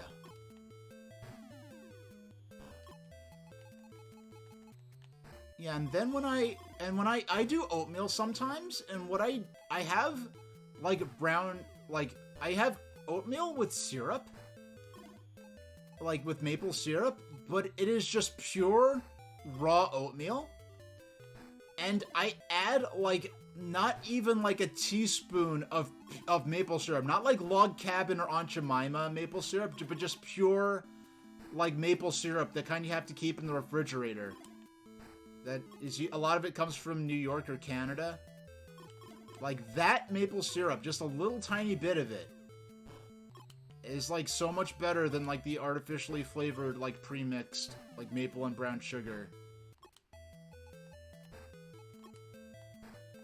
Well, I mean, it's all about, like, the amounts. It's not, like, when I say, like, maple syrup, I'm not thinking, like a big, like, tablespoon. Like, it's not even a tablespoon, because that is, like, pure maple syrup. If you've ever had pure maple syrup, it is not like Log Cannon. Yeah, Log Cannon, that sounds like a cool weapon in, like, a medieval, or, medieval, RTS game. Like, blow the cannon out of... In fact, didn't they try to make a cannon out of a log in Mythbusters? Oh, no, like, my teeth hurt just thinking about that. Like, just hearing, like, just... pouring, like, using the milk, using maple syrup instead of milk in cereal, I could actually just feel the dentist drill in my mouth just saying those words out loud. That's how bad that sounds.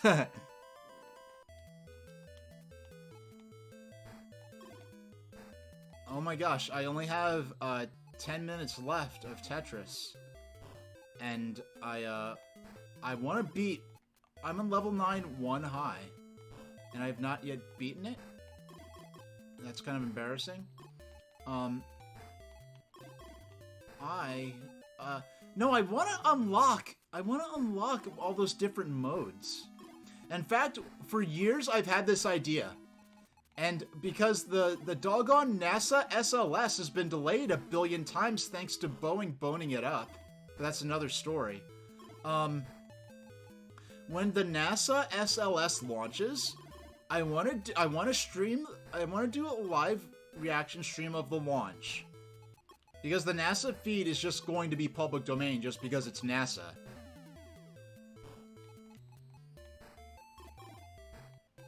And, yeah, I want to do a live reaction stream to the first launch of Artemis 1. There's something unique about the taste, the nutty taste of grape nuts. No, okay, you didn't. If you actually had grape nuts in cold cereal, like in cold milk, like, because that to me is just like, yeah, anyone. Yeah, that's just going to that would make anyone hate it. Like, if my first time having grape nuts was just pouring grape nuts into cold milk, and I ate that, or tried to eat it, because I'm sure I wouldn't finish a bowl of that, and then my mom said, hey, I'm going to make you hot grape nuts. I'm like, no, I'm done with grape nuts, Mom. I don't want any. Just give me some tricks. And, We'll just charge the dentist bill up later. But, yeah, I want to do... I guess I could still do it. I'll probably do it if Artemis 1 launches this year. But I wanted to do a stream, a stream for the launch of Artemis 1, and while we're waiting, I'd have Tetris running in the corner. And I always specifically wanted to find a way to stream it off my own childhood copy of Tetris, which is what I'm doing right now with the Analog Pocket. Because when I had this idea, I was originally going to do it with the Game Boy player. Because if I was not doing this with the Game Boy player, I'd be doing this with... I mean, if I wasn't doing this with the Analog Pocket, I'd be doing this with the Game Boy player, using one of those, like, GameCube to HDMI adapter things. You want a warm bowl just like the one my mom makes. Aw, the feels. The warm, fuzzy feelings. Yeah, tricks are for kids, and now that I'm an adult, I wouldn't necessarily want it to give my kid that if I ever have a kid. Not that... It's just like... there's so much information now that was not around when my parents were raising me. And I was fairly savvy about commercials, too. I was always fascinated by commercials, and I was always interested in them, but I was aware that they were making me want something that in 99% of cases I don't already need. The only time I really went head over heels for a commercial... You're strictly Golden Games first now, retro recipe only. Yeah, one of the only commercials I ever went fully head over heels for as a kid was a commercial for a toy robot called My Pal 2. And they made this thing look so awesome, and eventually my parents got him for me for, hey, Cereal Wars, we're actually talking all about breakfast cereal for the last, like, hour or so. Yeah, but one of the only commercials I ever went fully head over heels for was for a toy robot called My Pal 2, and they made this thing look so cool. And I got my parents got it for me. And it took like 4 or 5 like C-cell batteries or something obnoxious like that. And my parents loaded it up with batteries, and it kept talking and talking, and it would not shut up, and it was so annoying. And I was like crying to my parents like, Mom, Dad, make it shut up. Make My Pal 2 be quiet. And they took the batteries out. And once they took the batteries out, I actually kept it for years, and it was one of my favorite toys. Did I see Will Smith slap Chris Rock? Yeah, eventually I did, just so I'd be able to talk about it if anyone asked me about it. And the amusing thing about it to me is the fact that it's not even like a proper slap or a punch. It is clearly a slap made by someone who had been training for years on how to fake slap somebody while making it look really impactful while still actually hitting them. It is like an actor's slap that you'd get from like a Hollywood martial arts instructor, and not an actual slap made to like seriously hurt someone. So it's like this weak little like slap punch in between thing that looks really like, yeah, it clearly made physical contact, but it's not committal. Now, I don't think he should have done it. I think it's a bad look, and it's an absolute embarrassment on multiple levels. I think one of the things that annoys me the most is the fact that if any non-millionaire slapped Will Smith, they'd still be in jail. But, a millionaire slapping a millionaire, or hitting a millionaire, you could do that, and then refuse to leave the property when you get asked to leave.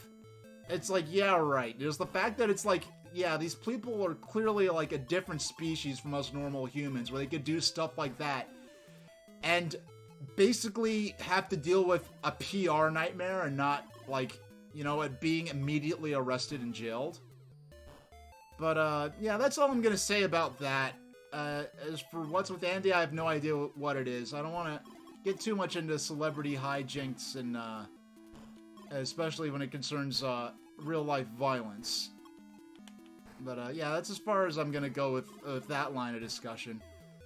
I think I gave a pretty in-depth take on it without, getting into, anything that could stir up chat in a direction I'm not interested in.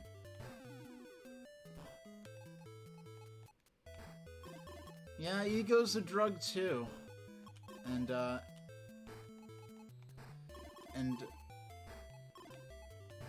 when you're in an industry that basically, like, revolves around putting yourself in a situation where you're constantly surrounded by people giving you positive attention just for existing, you're gonna end up with situations like that. And the people who do become famous and wealthy and don't let it go to their heads, I do have a certain admiration for.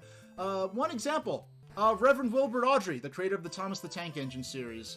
I mean, he was already very well off from the Thomas the Tank Engine books. But once the television show became an international sensation, he became a multi-millionaire. And he just stayed in the house that he brought back in the 60s or early 70s, of the humble little house, and just lived a quiet life.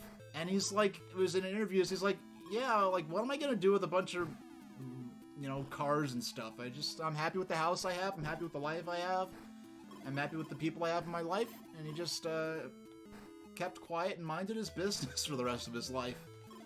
Well, he did speak out when he thought that the handlers of the Thomas television show weren't being true to his vision to be accurate to real life railroading. But that's something that you know, only got worse once he passed away in, I think, 95. Did he pass away in 95 or 97? No, he passed away in 95, I think. Yeah, and I think 2011. I think Reverend Wilbur Audrey was born in 1911, so... And the last book in the Railway series, the original books that Reverend Audrey and his son Christopher Audrey wrote, that were the basis for the Thomas the Tank Engine series, those were written in... yeah, the last one of those came out in 2011. And those books were written between 1945 and 2011. Now, in the 90s and 2000s, there were... like... I think until from 96 to 2007, there was only one book released, which was the 2007 book, and then they made the 2011 book, and then they ended the series there. Wasn't a grand ending, frankly. I think there are lots of books. Well, The Unlucky Tug on YouTube did a great recent video where he did his personal worst to best ranking of all the Railway series books, and he points out that it's something I never really thought of. There are a lot of books that could have been good final books in the series that just didn't end up being that. Alright, it is... Well, let's finish off this game. Let's see if we can complete these last 8 lines. 3. Okay, 5 more lines. No. Okay. Long boy to the rescue. Got 2 lines right there. Okay, we're gonna have to build a base up here. Up here will be... No. That's not what I wanted to happen. Now I have to do 3 more lines. Come on. 1. 2 more lines. 2. Okay, we've got this. There we go. We get to see our second victory animation. Oh, there's a violin and a guitarist, it looks like. Alright, so... I have to do this manual. I can't use my Stream Deck for this. I forgot. Alright.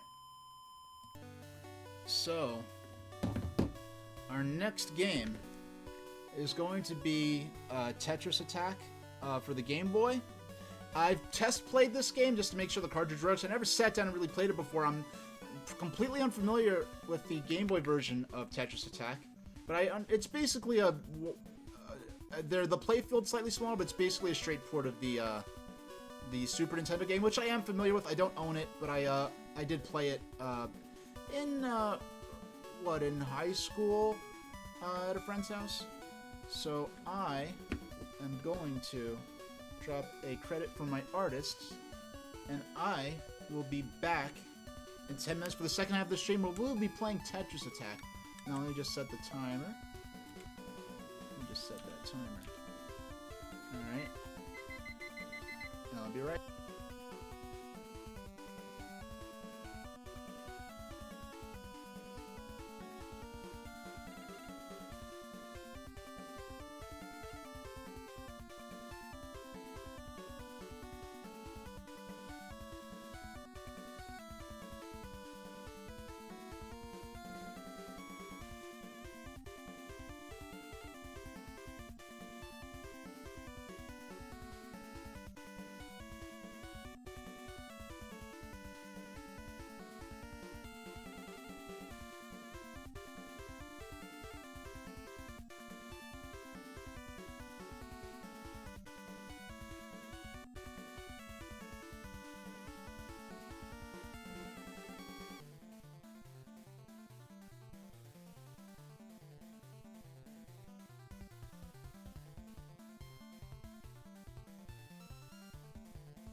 I'm back.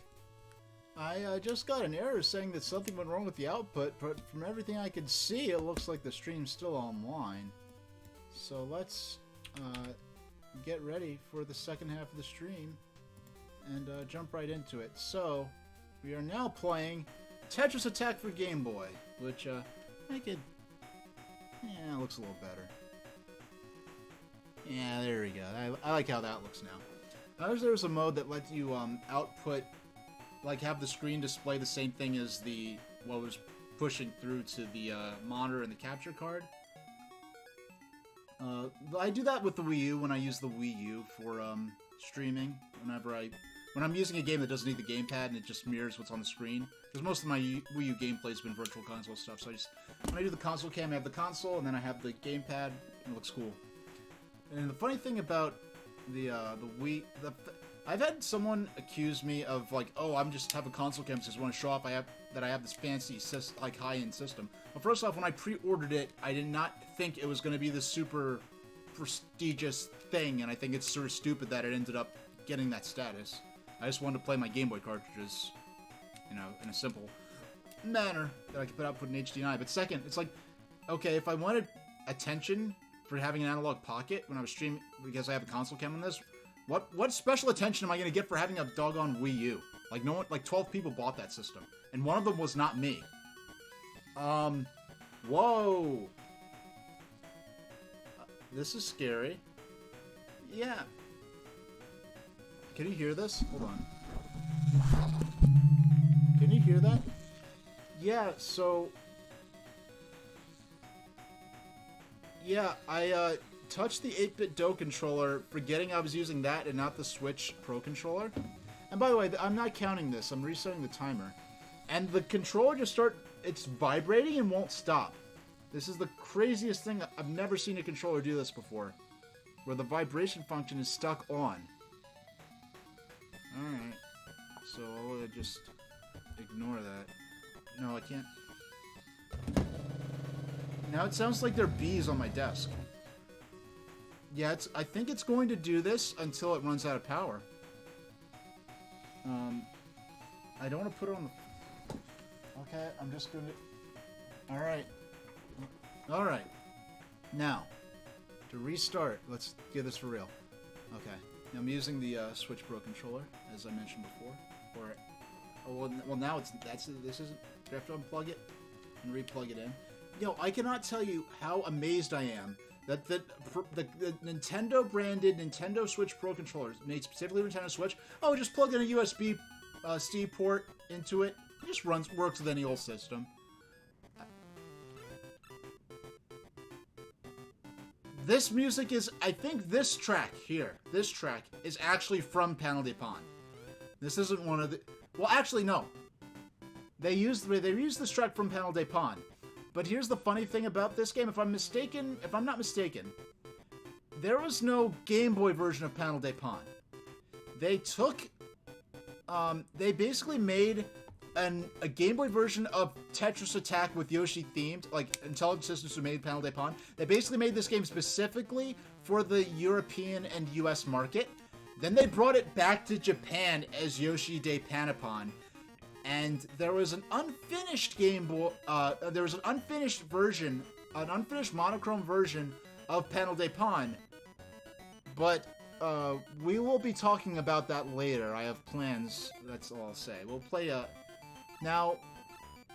the easiest level, easiest speed. I love Yoshi. Let's play as Yoshi. As if I was a little kid, I would've... Okay. I mean, it's absolutely... incredible. I mean, this game, that they were able to make this game work so well while not having colors.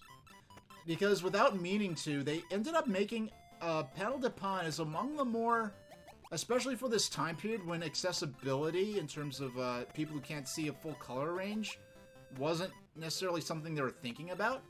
So the fact that the Panel de Pon, to begin with, had the stars, diamonds, and circles and hearts as in addition to the different colors, made it very easy to translate this game basically any puzzle game that was not about... like, Tetris worked because that was just shapes, not colors. But Dr. Mario, they had kind of... didn't work the best on Game Boy. This works much better on Game Boy in just 4 shades of gray than Dr. Mario did, or any similar color-themed game. Like, you couldn't do Clacks well with this. And was there a Game Boy version of Clacks? I don't know. Now, there is a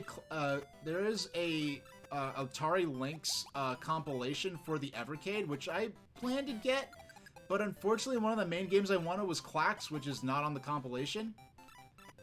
No, I wanted to... The reason I got an Evercade Versus is because, well, for one thing, I'm kind of fascinated with the fact that Evercade Versus is basically exactly what the infamous Retro VGS, which was then rebranded as the Coleco Chameleon before Coleco withdrew their permission to use the Coleco branding on it. When Mike Kennedy kept making hoax prototypes and defrauding the public. Even if he did intend to genuinely make the system, you can't have a fake prototype and then ask for people's support from the public. But anyway, let alone private investors. But that's a whole other story. But the point is, the Evercade Versus is basically what the Retro VGS or Coleco Chameleon was trying to be, but actually pulling it off without crowdfunding or any kind of major drama about how to make the system or how to market it or how to release it. They just made the system. And it seems to be exactly what the Retro VGS was supposed to be, without even trying to be even a fraction as ambitious. You know, actually just saying, hey, we're just going to make this niche system for collectors, and not trying to be like, oh, we're the next big boys on the block, and we're going to revolutionize retro gaming and bring back cartridges. No, they're just like, hey, here it is. It runs on cartridges, has compilations of classic games on it, and a few original games in some of those compilations, as I understand it. But yeah, Intellivision Holdings released some of the original... They have a cartridge with a lot of the... Well, a good number of Intellivision games are released on it. If Intellivision Holdings survives long enough as a company to make it to May, there's going to be a Volume 2 release for it. And I've never owned an original. I have memories of the Intellivision and playing its games from the 90s, because Intellivision's kind of has an interesting history, where there was one of the first times that the creators, like some of the original programmers and engineers that were working for Mattel Electronics who released Intellivision, it was the Mattel Intellivision. They banded together once Mattel left the console market. And this is before there was any notion of nostalgia or retro gaming market or anything like that. They basically banded together, pooled their money or whatever, and they approached Mattel and said, hey, you're left the console market, you dissolved Mattel Electronics. If you want to make some money off the Intellivision, sell the brand and the games to us. And they did. So it's no longer Mattel branded. They own the games, the rights to distribute the games, to make the consoles. And there were some of the first console... Well, I think they were really the first officially authorized... Some of the first officially authorized PC re-releases of classic video games at the time. And this is in the 90s. I'm running this on my, I think my Revision A iMac. The very original, the very first iMac to release. And to me at that time, it's like, oh, I get to play these ancient games from like the history of like console gaming. Because even in the mid-90s, I was fascinated by like, where did video games come from? How did this get started? And like whenever anything I was interested in, I wanted to know the history of it. Like I grew up in Far Rockaway. Like I lived. We'd go to Coney Island, Surf Avenue, where there was those amusement parks on Surf Avenue, like Astroland, and there was the Cyclone, and there was the abandoned roller coaster, the Thunderbolt, which sadly was never restored. The owner wanted to restore it, but the city kept denying him the rights to restore the roller coaster, and eventually the city just came and bulldozed it because it was an eyesore and dangerous. And the guy's like, you bulldozed it because it was an eyesore, but you wouldn't give me permission to start work on restoration. So the city just wanted it gone, and we're just going to do whatever. But that's a whole other story. I don't want to get into that. But I love going to the amusement parks of Coney Island. How did this start? So I'd watch, documentaries on PBS, on public television about how the Coney Island started with these beachside resorts in like the 1910 times, and how it became the amusement industry district that it became to, in that the big theme park, not theme parks, just amusement parks. You know what I'm doing? I'm yanking the controller. This is not the longest USB-C cable. The big parks, Luna Park, Dreamland, Steeplechase, and the point of all that was, whenever I liked something, I'd want to learn about its history. And so the same with video games. When I started getting interested in video games, I wanted to know how this started. And my parents would tell me, this is pre-internet. This is I happen to have a book that talked about early 80s arcade video games, and it's particularly Pac-Man. And the reason that book existed, this is a book released in the mid to late 80s, and the reason that book existed was because it was a book about fads throughout the 20th century. So they start with stuff from like 1910 times to like the 20s, 30s, 40s, 50s, and then some of the last entries in the books were about video game. The article was called Pac-Man and Video Games, and it's really talking in the mid 80s, talking about video games in the past tense as something that happened that then went away. And they kind of cover the crash of the video game industry, like, okay, yeah, like there were these things called video games, and then the industry crashed, at least in North America, but in Europe in Asia it was a very different scene. But they talked about video games in the past tense as something that happened and then went away. And because of that, I had one of the few sources available that discussed video games in any historical sense as something like worthy of historical research and documentation. That book, I lost it. It got destroyed in a flood or something like that, sadly. I never thought to look online for that book, because I have enough. I remember the title of the book close enough that I'm not going to say the name of the book because I'm not that accurate, but with a few attempts, I bet I could end up finding that book again.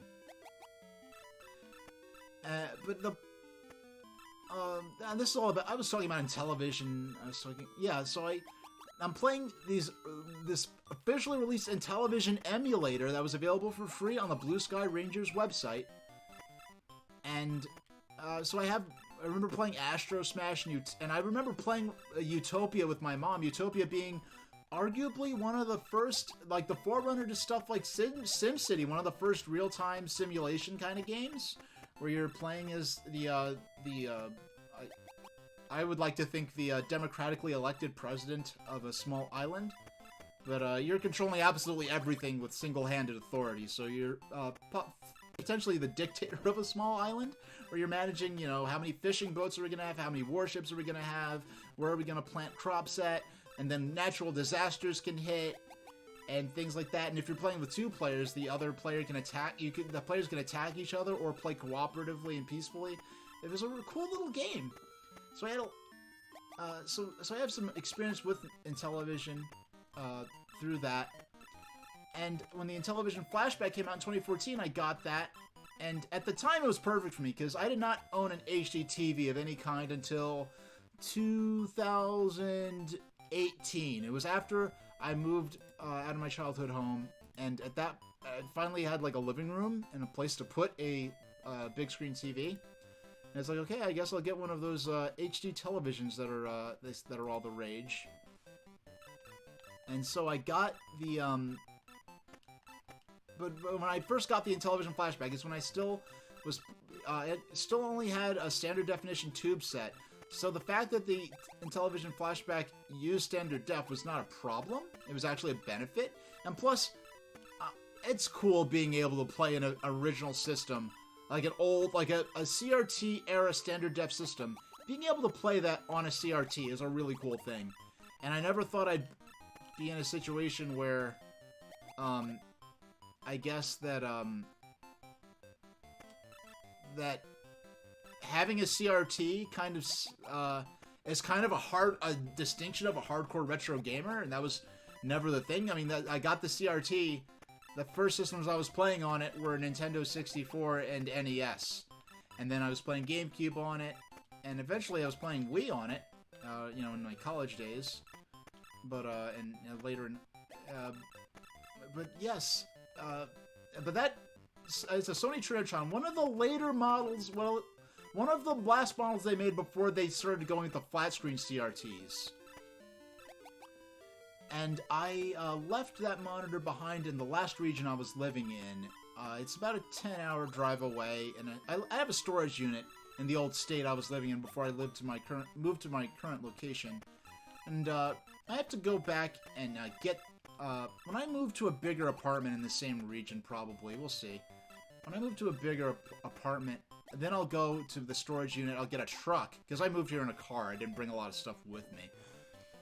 Yeah, when I move to that, when I move to a bigger apartment, I'll go and get my stuff out of that storage unit in the old state and move it here, including my my tube set TV. Huh, I just considered. You know, if I got an analog DAC, the digital analog converter, yeah, if I got an analog DAC, I could no, that would, yeah, actually, yeah, I could get a smaller monitor than the one. I could get an old piece of crap little, like what I call a grandma TV, because it's like a little TV at my grandma's house, and yeah, I could potentially stream on CRT. That would be cool. I mean, that would be a kind of a pointless flex, because only I could actually see that I'm streaming on the CRT. It'd just be something I'm viewing myself, but it would be cool. To do. Now let me...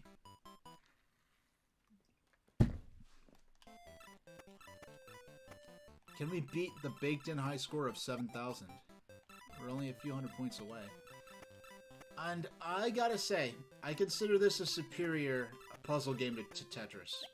The Puzzle League series, something about it is just more satisfying to me. And this is already, like, I spent maybe a total of 5 minutes test playing this on my Analog Pocket just to make sure the cartridge worked. But yeah, this is my first time really sitting down and playing this version. We'll see how long we play this for. Well, it's been 13 minutes so far. Yeah, but we beat...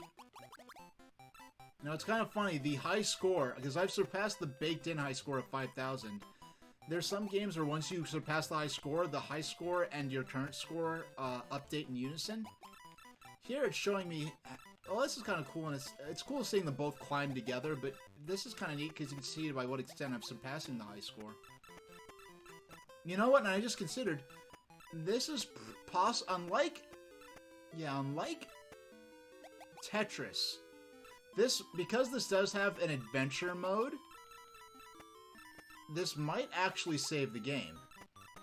But the fact that it starts off at such an even number like 5,000 makes me think that they probably don't save the game. But I'll tell you what, if either in 14 minutes or when we would hit the 1 hour mark, I'm going to go ahead and start the adventure mode on this. Now, this is a game where I'm going to like to hang on to my high scores. And my policy with, I like to start on easy and start at speed 0. And because as you get further and further, the speed does increase automatically. That was a 5 combo. Man, I'm coming close to clearing the board here.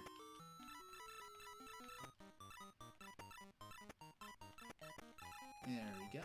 And swap. Yeah, I really did not think that a black and white version of this game would be as good as it is, but... Because if you compare... Yeah, I think that's our first proper chain combo in a while. And one thing that was great about Pokemon Puzzle League was all the different modes where they teach you how to use chains. Yeah, Pokemon Puzzle League was great with all the different modes it had.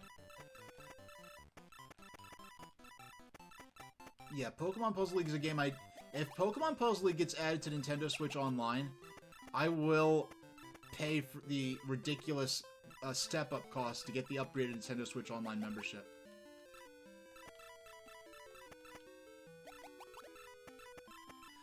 And there's rumors that Mischief Makers could come to Nintendo 64 Online.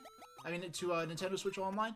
If Mischief Makers comes out for Nintendo Switch Online, not only will I pay the step-up fee for the enhanced subscription to get access to N64, I will do whatever it takes to get a legit N64 controller. Mischief Makers is a game I want to play, and it's a game that I like to play games in a manner that reflects their official release history. Like, I like to use original cartridges when I can. I like to use officially released digital versions of games, or things like flashback consoles, or the NES or Super NES Classic Edition. But if it comes down to it, and there's no other reasonable way to do it, I will resort to PC emulation to play a game if there's no practical or reasonable means to do so.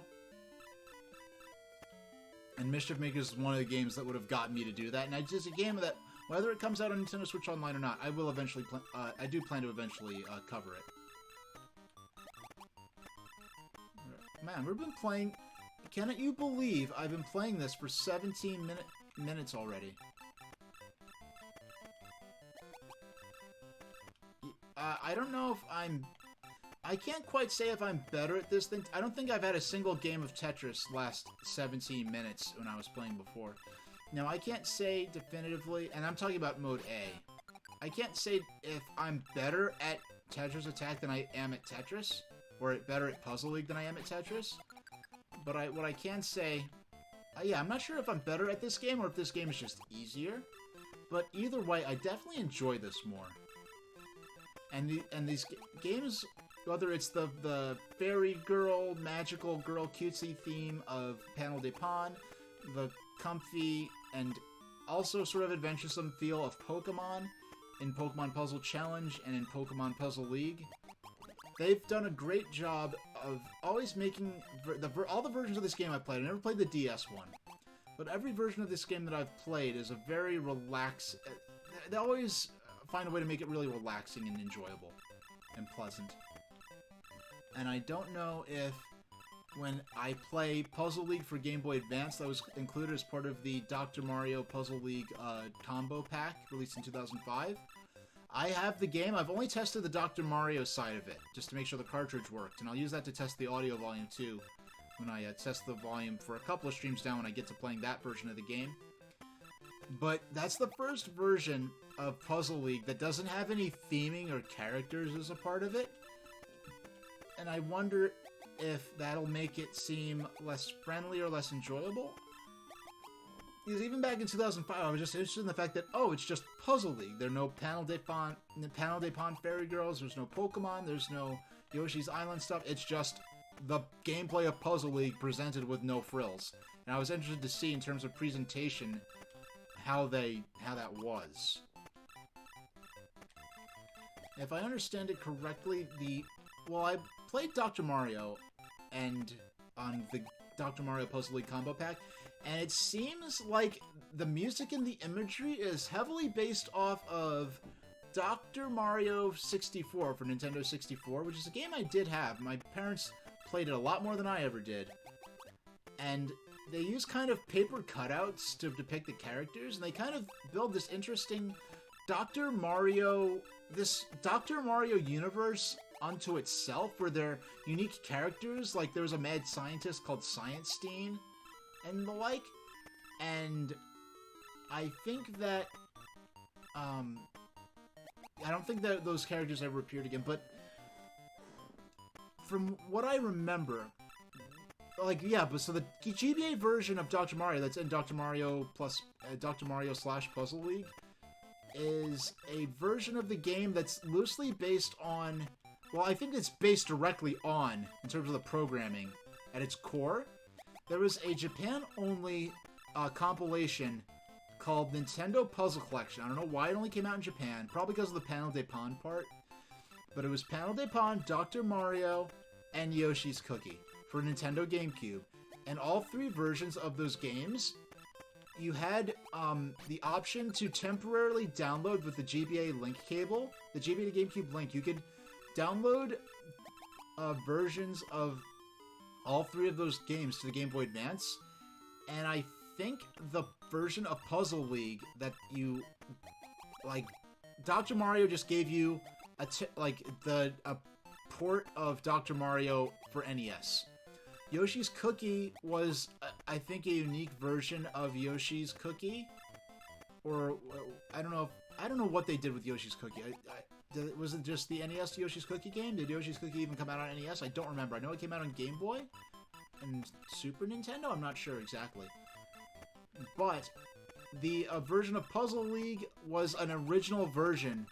That temporary, like, GBA download version of Puzzle League. Or I guess Panel de Pon in this sense, because it was from the Japanese version. But it was like a version, I guess, of Puzzle League that had no characters or anything. There's really no frills, and they based that to do the Dr. Mario Puzzle League combo cart. And, you know, just thinking of it, they could have very easily done, they could have thrown in, like, a NES port of Yoshi's Cookie if they wanted to. No. That yawn, I gotta admit, the yawn scares me a bit. Because this is a very... Oh, you see how I'm tearing this up. I've got... Will I break 10,000 points in this session? I've been playing for more than 20 minutes. But when I played Panel de Pon with Nintendo Switch Online's Super Nintendo app, when I streamed that last year, I came 99.999% of the way to falling asleep live on stream, and it was kind of scary. I don't know if I just fell asleep and it was just sleeping there. I don't know if that's a terms of service violation or something. But it definitely was... What is what I want for my stream? Because I have people watching me and it's just like, I just like nod off and fall asleep. I was like trying so hard to talk and just say anything. My eyes actually closed for a second or two here and there. And that was the stream where I was going to do... Yeah, I planned this out. I was gonna do Panel de Pon, and then I was gonna do a Amazon Prime video watch party for Bon Voyage, Charlie Brown, and Don't Come Back. Back when that was on Amazon Prime Video for watch parties. I don't think it is anymore. So I'm glad I did it when I did, because that's one of the reasons I was kind of hurrying to do it, because I didn't know how much longer that movie would be available on Amazon Prime. To do watch parties with, so I definitely wanted to feature that live on stream somehow or another. Yeah, you know you get desperate when you're just shuffling things over to make space to, Oh no, okay, I was about to say, like, no way that didn't form a combo. Yeah, when you make... Oh man, I'm only a few thousand points away from 10,000. I want to get to 10k. Where's some combos? Give me something to work with, game. Yeah, there we go. Almost. Almost, not quite. Man, I got a lot... Yeah, that's the cool thing. When you make combos, you freeze time for a little while.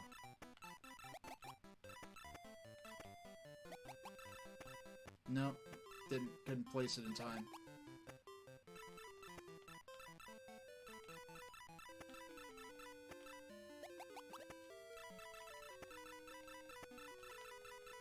And yeah, something just really satisfying about moving the cursor around that I enjoy more than matching Tetris blocks.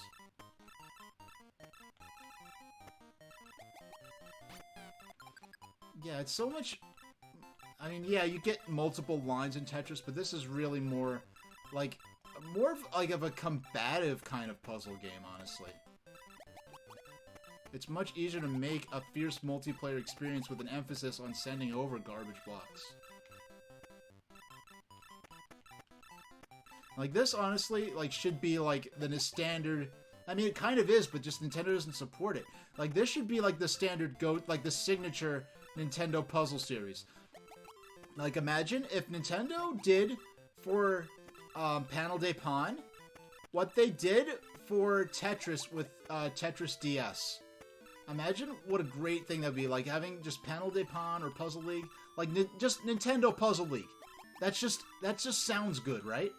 And just have all kinds of different Nintendo franchises and incorporate them in all kinds of different ways, the same way you did for Metroid in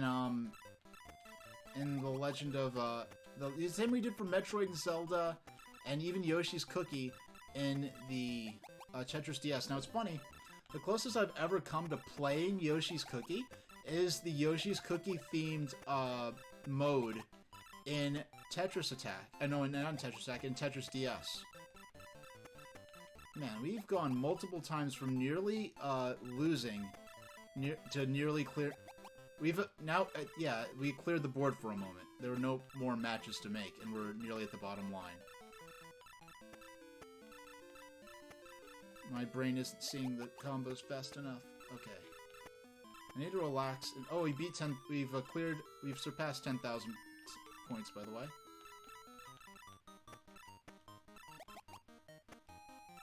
There we go.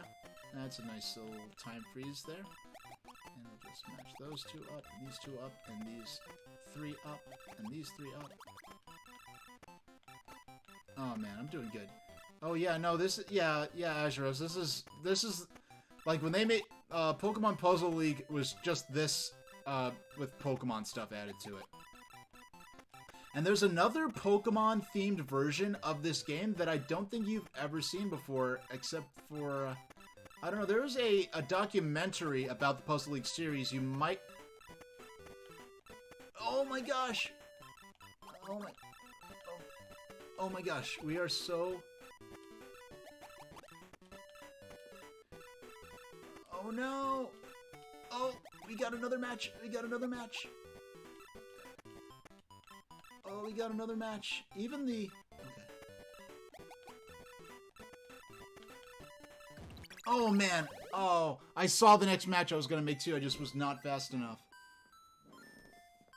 Nice, nice, nice. Alright. I'm going to be looking back on the VOD for... The VOD. To test and see. Wow, with exactly an hour left. 11592.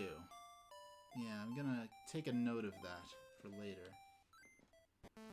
So let's play Stage Clear mode. Oh, this... Okay, this doesn't have a battery. This is with a password system.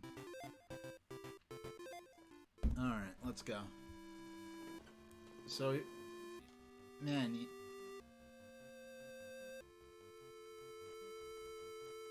Huh, this Yoshi music in... I never heard... Hello, Yoshi here. Yeah, this is back when Yoshi could talk. They kind of forgot about that post-N64 era, post-Super Nintendo era. Before each round in these messages, you can learn lots of different hints. Eliminate everything above the clear line in order to clear each stage. Remember, stay calm and don't panic.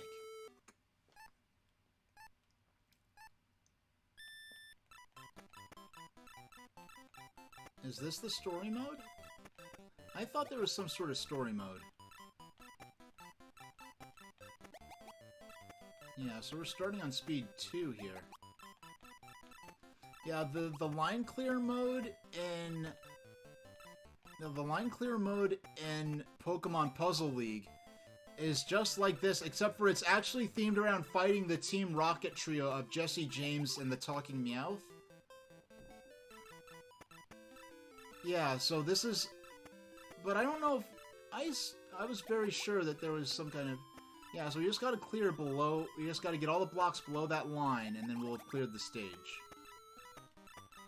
Now, I don't have to... Fortunately, this is password-based, but fortunately I don't need to write down the passwords because... I'll, Hey there, Reliet. How you doing? Yeah, we're playing, Tetris Attack. Which is a game that both the Tetris company and Nintendo regret using the Tetris trademark for. Because there was an interview with Trip Hawkins, and he's like, talking to, I guess, his partner who was co-running the company with him at the time, and he's like, and the partner, Nintendo went to them, asked to use the Tetris trademark to license it, and Trip is like, no, this isn't a Tetris game, and then the partner was like, but come on, we could use the money, and then Trip is like, but it's not Tetris, but he ends up acquiescing to it. So now Nintendo can't re-release Tetris Attack on Game Boy or Super NES for their any virtual console or Switch Online stuff. And then, yeah, so that's why we got a completely untranslated Panel de Pon for Super Famicom instead of Puzzle Endless Time Trial versus Com. Is this the story mode? Yes, okay, versus Com. I didn't think that would be the story mode. Hello there. Welcome back to Yoshi's Island. Oh no. Bowser and his friends are at it once again. I never played this version of Tetris Attack before, but it looks like it's just a straight port. I haven't played the Super Nintendo version of Tetris Attack since I was in high school, but this looks like a straight up port of, like a straight up 8-bit version of the game, I guess, of the story scenario for the Super Nintendo game. Using magic, he started the rains, a regular deluge. He even cast a spell on most of my friends. Yeah, I never owned the Game Boy version of this game. I mean, I have the Game Boy Color version. I only played this using the 3DS Virtual Console. I added this to my collection for this stream eventually.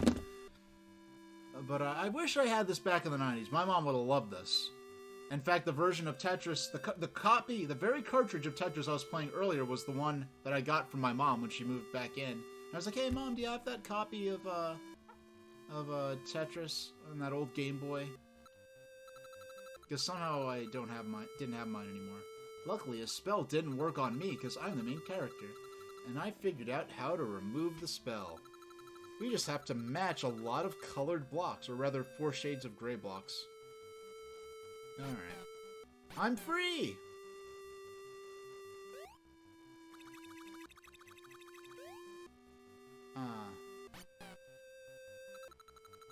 Breeze Stage, Lakitu. Or Lakitu. I like either way of pronouncing him, I like a lot. Alright. Yeah, this mode has an emphasis on creating combos to send garbage blocks over. That gauge on the right is really the only way, I guess, to gauge. Now he sent a garbage block over. I have to make a match that touches that block on the top in order to get rid of the garbage block. I can't do anything right now. I gotta make some space down here. So let's just clear some blocks. Now I can clear these 3 circles and have them touch all that garbage. Now, if I had cleared that a little earlier and he had made the same gameplay moves... Yeah, something about the action. I love Tetris. I got full Tetris effect when I first played Tetris on Game Boy in the 90s, but something about...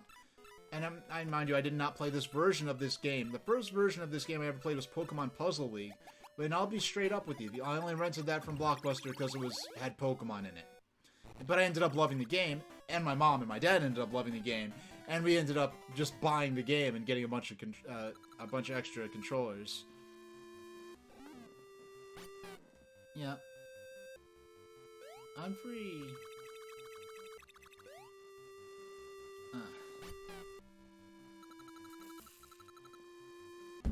Forest stage, Poochie.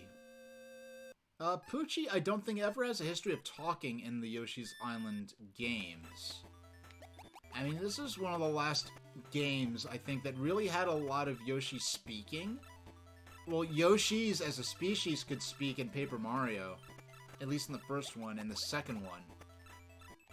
But aside from really Paper Mario and Mario and Luigi, they really de-emphasized the idea of Yoshis as a race of people and made them more of just like a cute sort of mascot critter. Boom! Now, if I could get a more substantial combo in... Now, of course, he's going to send over more garbage blocks. Ah, here we go. We have some attack blocks down there. Now, those exclamation point blocks, those are specifically for attacking opponents with garbage blocks. And you could... oh, man, this game... Poochie, you're tearing things up here. You're a feisty little doggy. Okay. And... now, if we...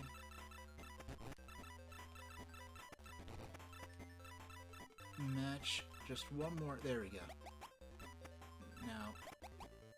Now, just drop this low enough. I see them. Okay, now we're talking. Now we're talking because we can boom make that happen. We got our... oh, that put him over the edge. Those last couple of garbage blocks. Yeah, I have... man, we're talking 1996. It was obnoxious not to put a save battery in here. Like, Tetris on... it was a Game Boy launch game in 1989. Having a save battery in any cartridge game was kind of a new idea still. Not something that they did often, even on the NES. But, we're talking 96 here. They should have put in a save battery, especially when you have this progressive modes. Like, he wants to carry around a notepad with a bunch of codes in it just to continue the story mode of a puzzle game.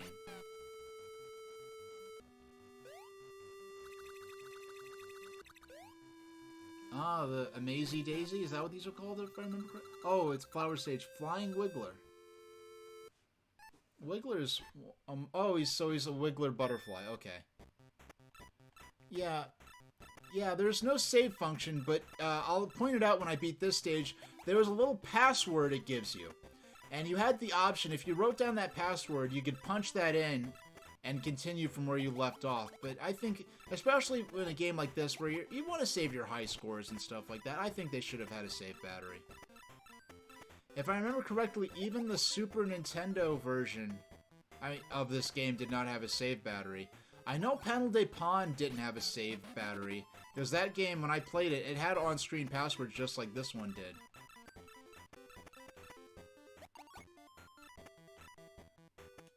Alright, hold on. Alright. Yeah, I can't remember how much of this music was actually... now, I'm glad... now, I first played Yoshi's Island in 2001. I have not played it since beating it in 2002. In fact, I was at my grandmother's house. Which, out of context, doesn't sound like a big deal, but it's a big deal for me because my grandmother lived far out of state, like a 10-hour car ride or a couple of hours on a plane. And I only visited her once every 5 or 6 years. And when I was younger, even in 2001, I was still young at a point where even 4 or 5 years was a long time ago in my life. And, you got a combo built of exclamation blocks. So you just made like a strictly, like a direct combo. There we go. We knocked him out.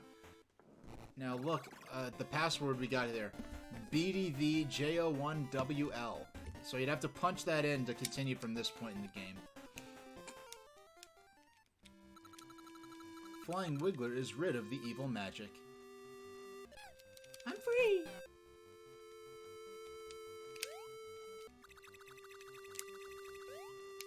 What stage is this gonna be? I can't tell by looking at the water stage. Oh, okay, it's Froggy, it's the frog from Yoshi's Island. No, but yeah, I was at my grandmother's house with my Super Nintendo when I beat Yoshi's Island. And so I have a lot of memories of beating it, but I never replayed the game. And I'm glad for that, because when I intend to... Yoshi's Island is a game I want to start working on whittling away at covering games in the Yoshi's series.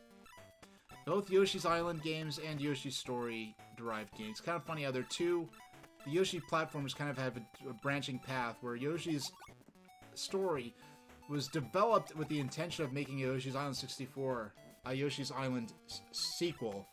But then the Yoshi's Island games and the Yoshi's Story-derived games kind of became separate lines. But I want to cover both. I did play Yoshi's Story before I played Yoshi's Island. And a lot of... Because I did not... like, originally I was a Sega kid. So when I played a lot of Nintendo 64 games... Like... well, I mean, I had Game Boy. So I played Mario and Zelda on Game Boy. But a lot of the big franchises like Bomberman, Yoshi's Island, or Yoshi's Story, I really played because I'd heard of the games on those series that were on other systems that I just didn't have because I only had Game Gear and Game Boy before this. And so, like, when I played... Wow, I knocked him out. I think that was my fastest win yet. Yeah, so with Yoshi's Island, with Yoshi's Story, I really played that game because I heard so many good things about Yoshi's Island, so I'm playing that for the first time as my first exposure. I'm playing that basically in lieu of having access to play Yoshi's Story. I mean, Yoshi's Island on Super Nintendo. Blaze Stage, Gargantua Blarg. Okay. I think there's a bit more, if I remember correctly, Tetris Attack on Super Nintendo has a bit more in terms of flavor text with the characters that this version doesn't have. I just want to check to make sure I'm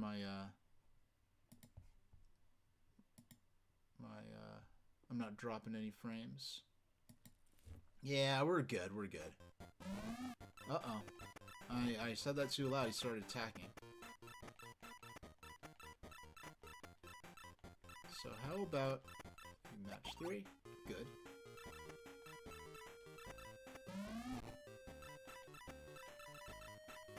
And...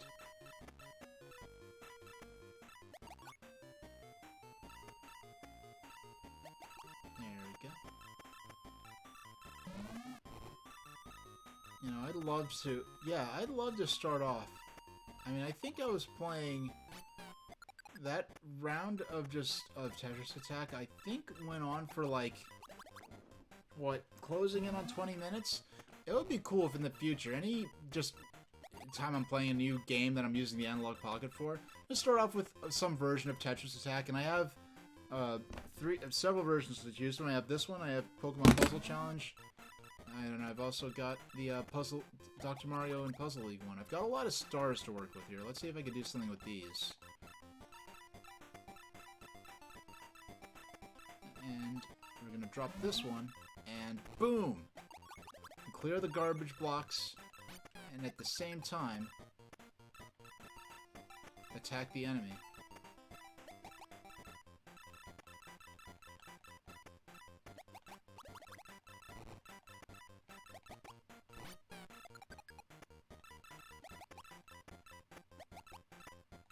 Yeah, here we're just making space. There we go. There we go, we knocked him out. Win! Okay, let's keep going. Gargantua Blog is free of the curse. I'm free.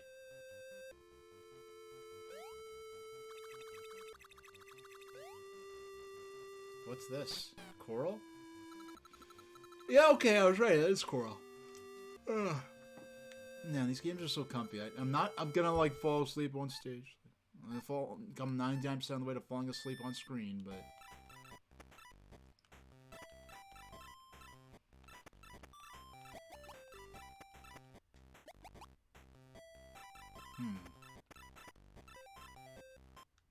Okay.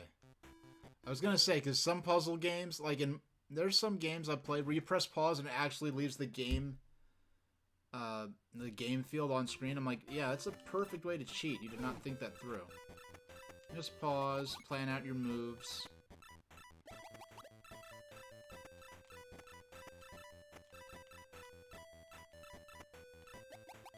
And to place this here and make the combo. And get a pure chance of secondary right there. Man, they're not doing good. Oh.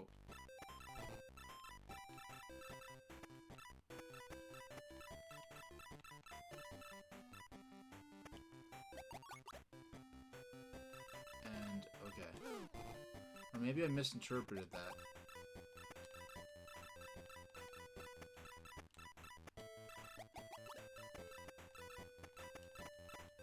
Yeah, because they have an HP bar that we reduced by making these combos. Or I don't know, like I don't know if the game is yeah, I don't know if the game is like conducting an unseen secondary game of Tetris Attack that the computer is running. Because other versions of Tetris Attack or other versions of this series that have more screen space, they'll actually show you the other game being conducted and what the other player's doing. Alright, there we go. Win. I don't even know this melody. I'm trying to sing along to a melody I don't even know. Lunchfish is off the magic hook. I like how they changed it for... It made the flavor text a bit, you know, I need to get... I'm sick of... Yeah, I don't like how short this USB-C cable is. I need to go buy a longer one. If I'm going to be using this as my main controller now. I'm free.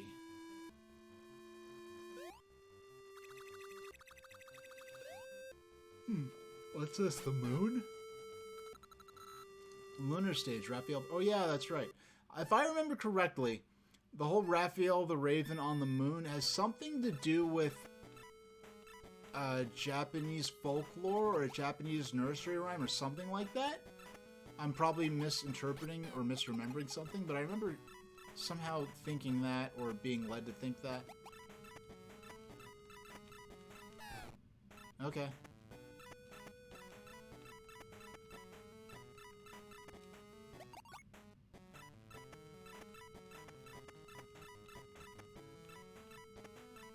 There we go.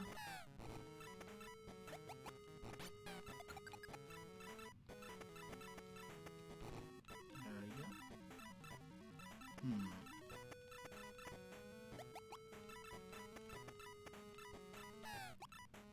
There we go. He's falling. No, I wanted to... Okay. I wanted to drop that before making that match, but I'm just so, like, hyper... Like, make the match, make the match. Like, I just reflexively did it before I wanted to. But we still ended up clearing those garbage blocks. You see, they're getting a lot more aggressive with sending over combos. And not the pretzel kind of combos you can eat, but there we go. Boop.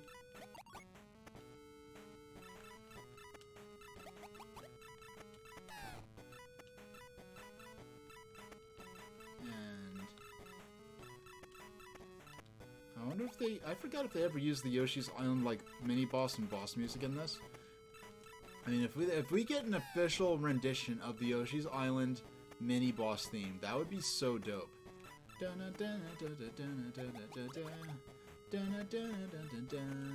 Yeah, that's too much to hope for, frankly. That would be so cool, though.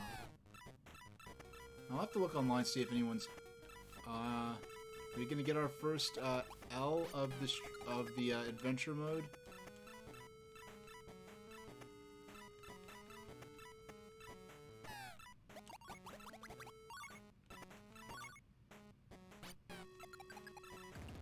Alright, that took him out pretty quick.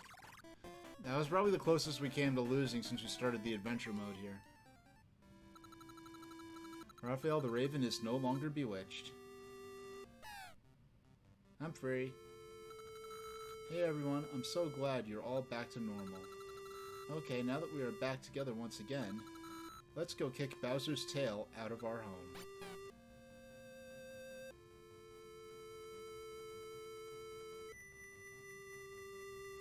This is progressing rapidly. I don't remember this being this quick to... So I'm guessing there's a second set that's just as big as last one. Hook Bill the Koopa. How can this be? How is everyone free? Well, too bad. I'm just gonna have to stomp you. Oh, I could choose my character from this point on. That's cool.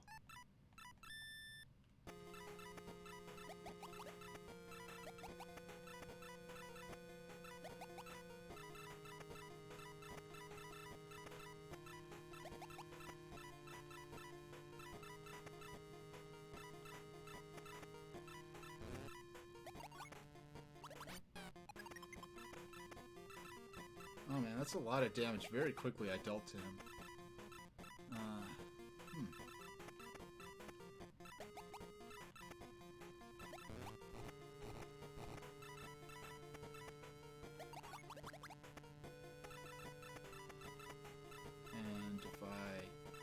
And if Nintendo released Puzzle League. Yeah, the Nintendo made Nintendo Puzzle League and released it as an arcade cabinet, and like that would do so well in like Dave and Buster's and stuff like that. And Nintendo is not beyond doing new arcade cabinets. Like they did a combo Donkey Kong Jr. and Mario Brothers arcade cabinet within the last decade. So, I mean, if I could like custom like ask for a game, that would be one I'd ask for. A Puzzle League, and they'd have two versions. You could have 2D and 3D mode gameplay, which would be really cool in and of itself. There we go. There we go. That wiped him out good. Yeah, you could have 2D and 3D mode, and you could set it up so you could have like a one or two, like this. The cabinet should be 2 players. It should be like Nintendo Versus system, where you're having the 2 players. Yeah, you should have 2-player cabinet, and you could have a 4-player mode as well, and you could choose 2D or 3D. Include all kinds of different Nintendo IPs. Nintendo Puzzle League, a modern arcade game. That would be fantastic. How should I lose? How would I lose? Shoot, shoot!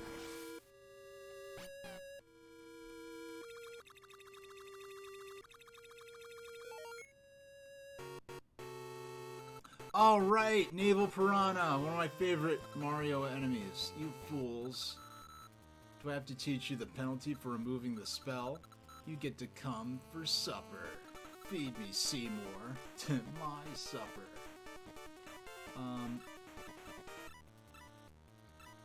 I want to play as Wiggler this time.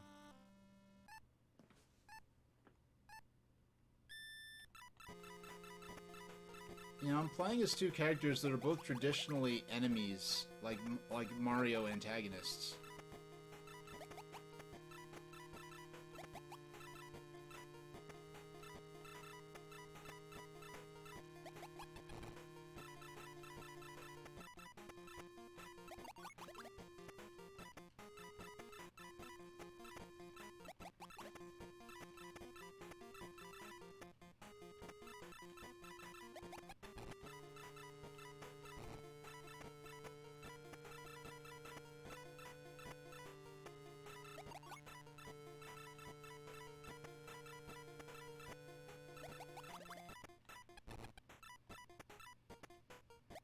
There we go, there's the 6 we just sent over to them. That did some damage.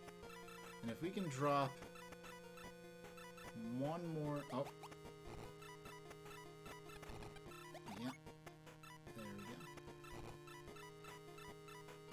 go. Let's drop... There we go. Yeah, I'm having fun with this. How about we attack there? Yeah, we are close to the top of the screen, but I'm not really worried. I just sent another attack over. They're gonna send another attack over, and when they do, I have something planned. A combo right there, a 4, which does deal damage to him. And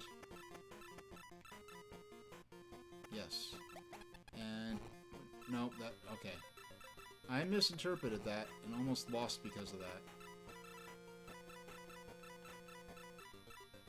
Alright. Yeah, I just needed... I know I could have built a combo there, but I just needed one more frame to be able to... Well, I can't. I'm panicking. I'm panicking. That's not good. Well, not panicking, but... Oh. There we go. Yeah, I just have to stop and actually think.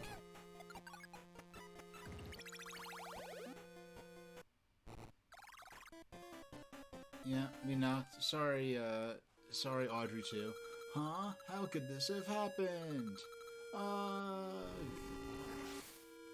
Rip Naval Piranha again. Congratulations! You won. Good luck when you challenge the next level. I didn't know this would happen so soon. GG. So if we go...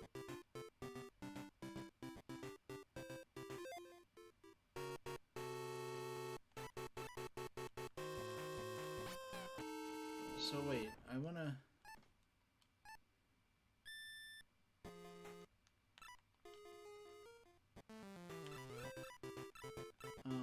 Endless time trial stage clear. Oh yeah, hold on. So if we go to versus com, new game. Let's try normal mode. I don't know if there's some games where normal mode actually is harder than easier and easier is that. And then there's some games where the hard mode is, or the normal mode is just that it lets you play further into the game. If the actual stages are more challenging up to that point and then you go past that, that's one thing. If it's the same actual skill level needed, but they just let you play further if you choose the harder mode, then that's the kind of difficulty settings I don't like. Alright, we can skip all this.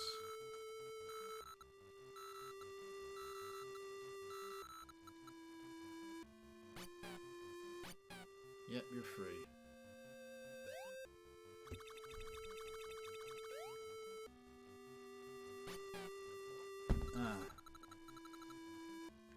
Breeze stage, Lackey Do.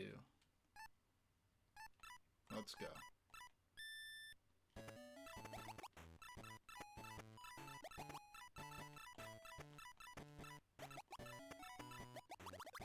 I don't know, I have this memory of the Super Nintendo version using more Yoshi's Island remixes, whereas this seems to use a lot of original music. I haven't played enough Panel de Pon on Super Nintendo to know offhand if this is actually... Is this just Panel de Pon music they just put in the game? And I actually don't know when that unfinished and unreleased Game Boy version of Panel de Pon was made. I don't know if they're working on it and just turned it into this and just didn't release the Panel de Pon version. Because this Yoshi's Island themed Panel de Pon game was released, it was made for the Western market. Then they translated it into Japanese and released it as Yoshi de Panapon.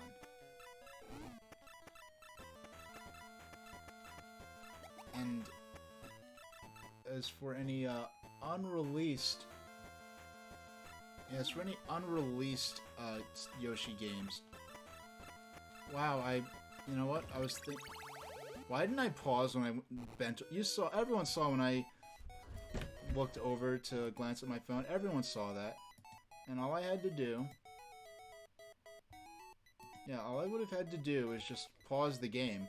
I don't know why. All those few months when I was playing... what is it? Tetris Attack? No, I was playing... Yeah, I was playing... I forgot the name of the game. Versus Pinball. When I was playing Versus Pinball on Nintendo Switch, I was playing that almost religiously and going for doing high score runs.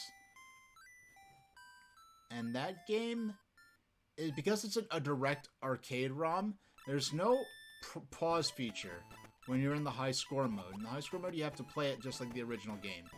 And I got so used to that I kind of forgot, like, in general, I find that like I forget that I can pause games, and apparently I have to look back in. I have to look into this. I eventually want to play Yoshi's Yoshi, Kirby in the Forgotten World again. Man, I'm just getting torn up. All right, yeah, that was quick.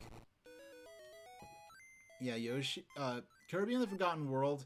Apparently, during boss fights, if you press pause, you get additional lore that's not in their Gachapon figures trading cards.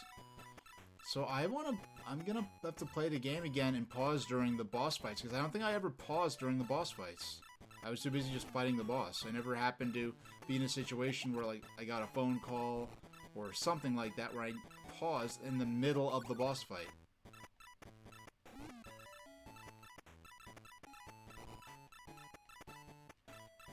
And we can use the circles to clear, or maybe, well, I still yes, but just not in the way I planned.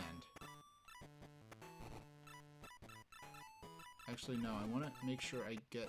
There we go. That's more like it.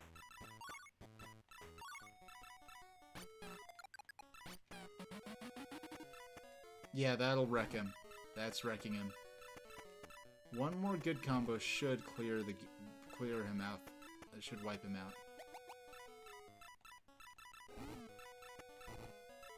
Yeah, there's very little HP left. There we go. That should do it.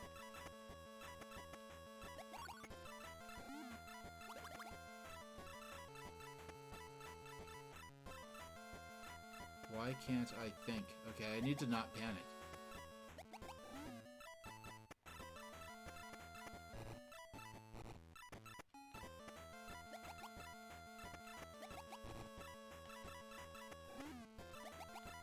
The more blocks that are on the screen, the more of an opportunity it is to make combos. Yeah, there we go. That was cool. And we just make that one right there, that one right there. Yep, there we go. That was close, and we salvaged it. This is only stage 1. This is gonna be no throwaway. I'm happy about that, actually. Lucky Doo is now free.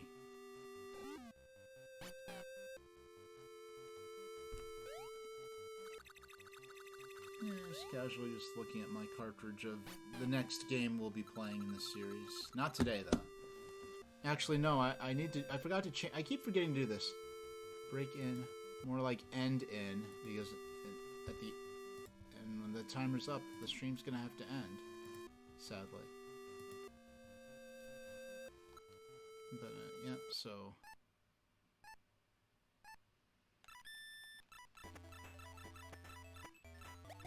And we drop this. There we go.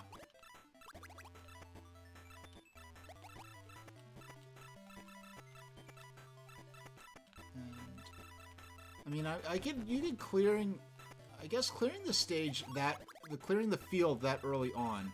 I guess theoretically it's depriving me of blocks I could use to build more meaningful combos. But I want to feel like I have a sense of control over my play field in terms of not letting things stack up too quickly. Before I even start thinking about, like, okay, now I'm gonna do some more ambitious attack moves. Just... that was suboptimal, but I didn't realize that till it was too late.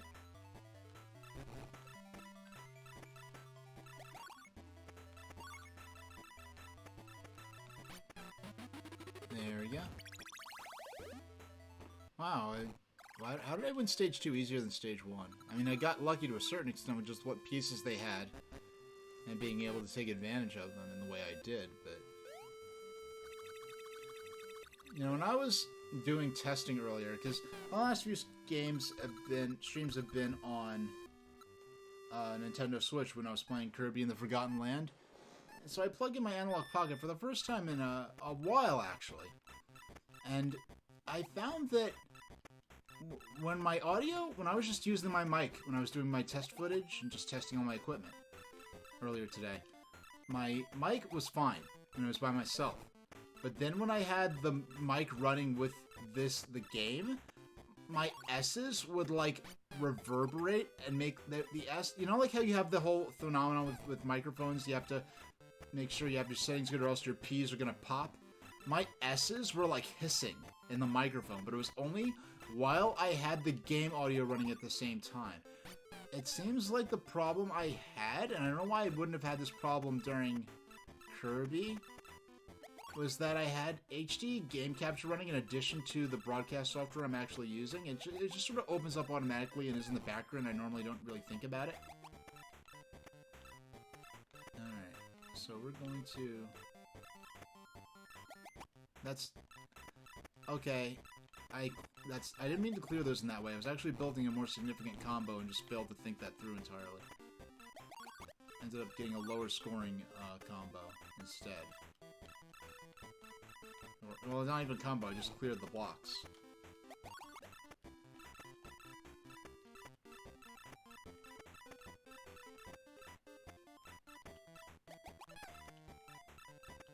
There we go. Yeah, nice five combo there. Well, that was once again one of those moves I did not intend. I saw one move and went to make it, not thinking of how the other move would affect it. There we go. And we can just...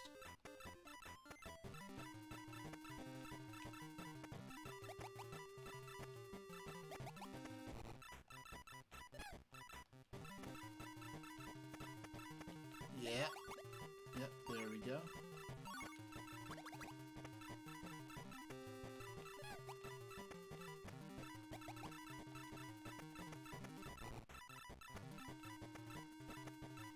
And I got cleared those.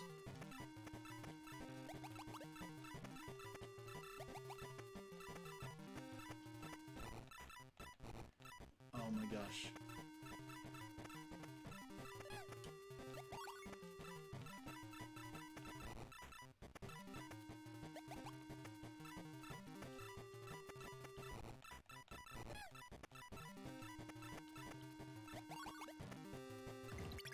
Oh my gosh.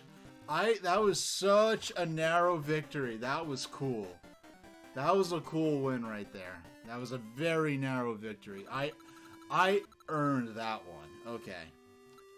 Wriggler is free of the evil magic, and I'm yanking around in my analog pocket. I did not like that.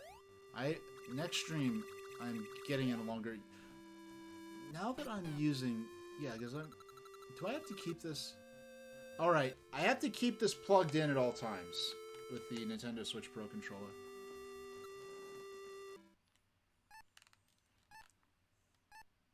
I do not know if the... I threw it out to the other side of the room I stream from in my apartment, but I think that it's still over there vibrating, and it's gonna vibrate till it's out of power. And it's not like it has HD rumble or anything, but I don't think it was meant to sit there rumbling for that long.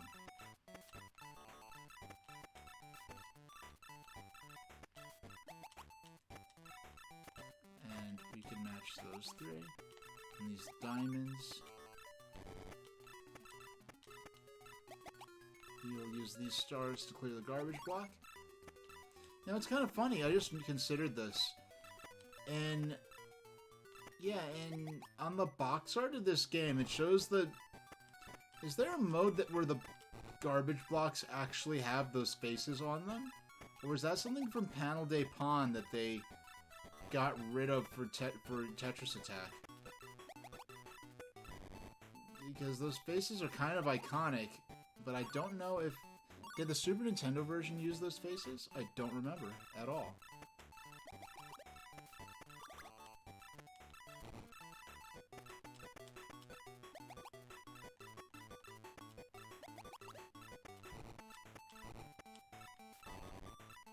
Oh my goodness, I'm getting piled on big time.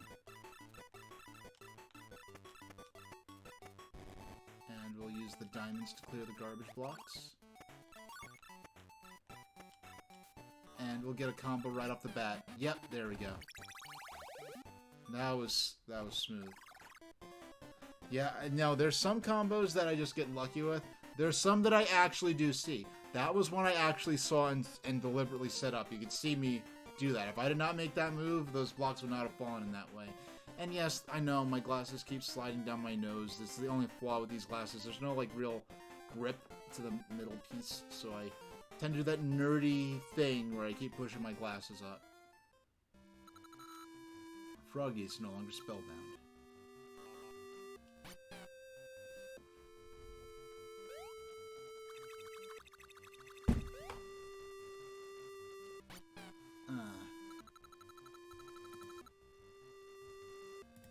Alright, we're good.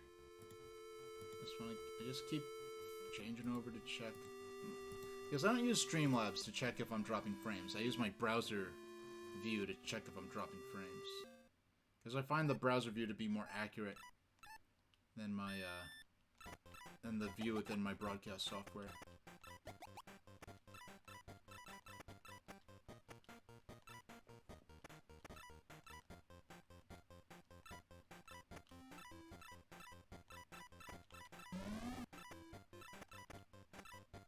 And if I drag... Oh, okay. I did not mean to do that the way that I did, but I'm no better or worse off for it, so...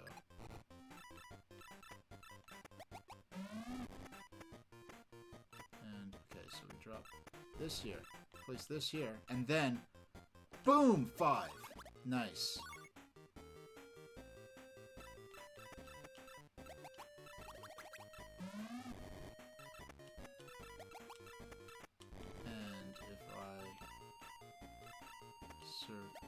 Okay, we just need...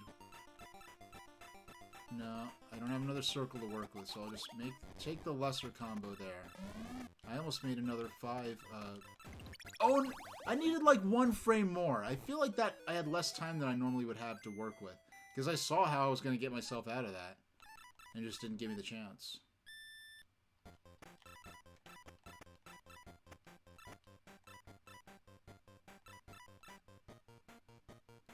Come on. Send it over. I know it's coming. I know it's coming, and I'm ready for you.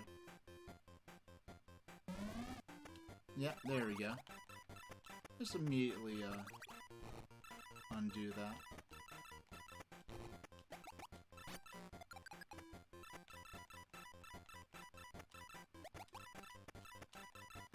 Just immediately shut that down.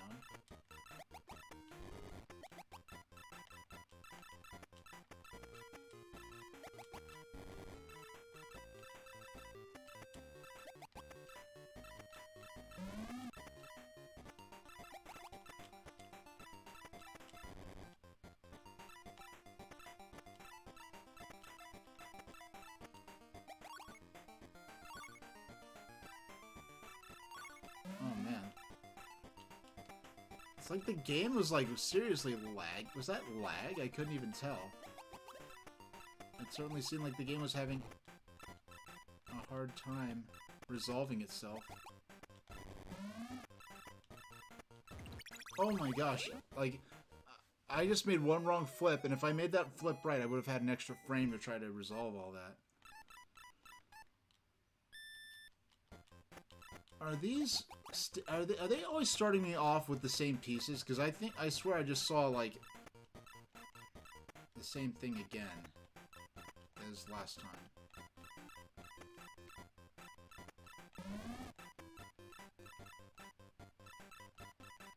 Alright, so let's move these over, clear that.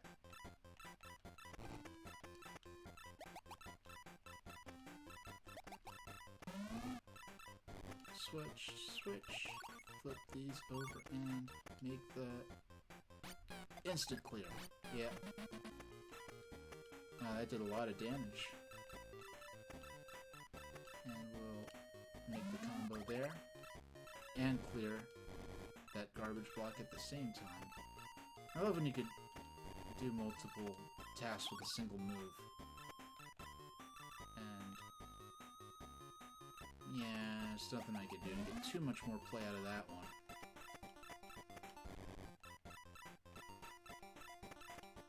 So we swap these 3. Okay, I gotta clear some stuff out down here, including this combo. I'll clear that. You can just ratchet these down. We'll use the diamonds to clear the garbage blocks. It'll only clear it for a certain number of layers. I saw that combo there. Now I could use these diamonds. Yeah, the triangles to clear more garbage blocks. We have that. Okay, we got him. We got him. We got him. We got him. He was a little scary for a second, but I love how it has Chigariensho Blogosphere the Curse as the generic one, and then for some characters in particular, it'll have a bit of a play on words or something themed specifically to that player or that character. Lungefish. I don't even remember this character from Yoshi's Island. Excuse me, just a yawn there. No, I'm enjoying myself. These games, even as stressful, even as fast-paced and nerve-wracking as these games are, there's just something so relaxing about them.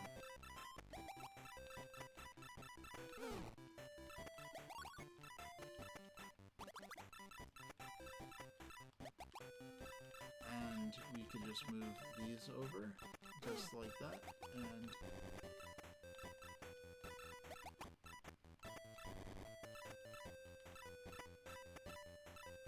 how about...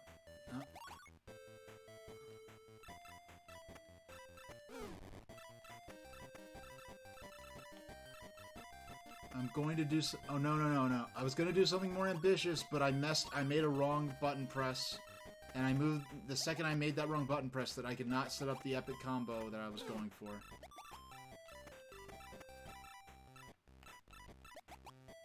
Okay. Those blocks just cleared by coincidence. And I was going to make a combo with them, and that was no longer a viable move, so I just moved on. Because sometimes you just go into rush mode and just try to clear things just for the sake of getting the board clear so your garbage blocks don't wipe you out at the top there.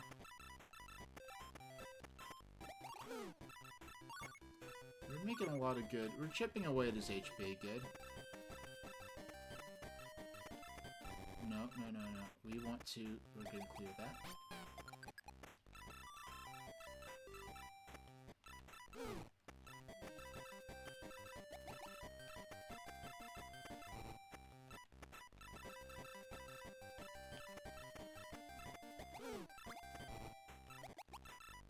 Yeah, I'm too busy making, like, survival moves to focus on combos right now, and it's not working out well for me. But at least we cleared some garbage. Like, as soon as I start clearing the garbage blocks, oh, no, I lost.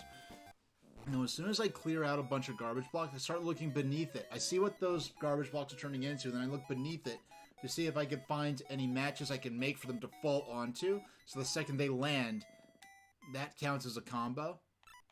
I get... Yeah, I don't think that gives you the time for a normal clear. I think it gives you the credit for a combo in that case.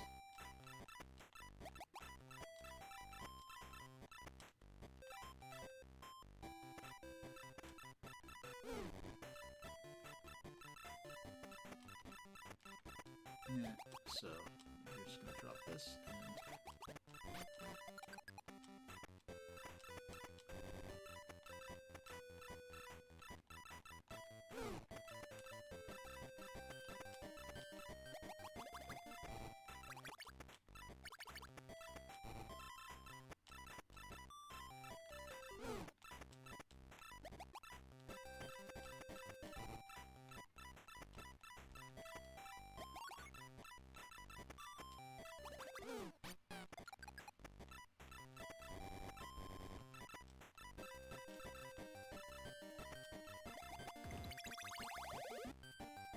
Oh. I was too busy playing to realize I was losing. Alright,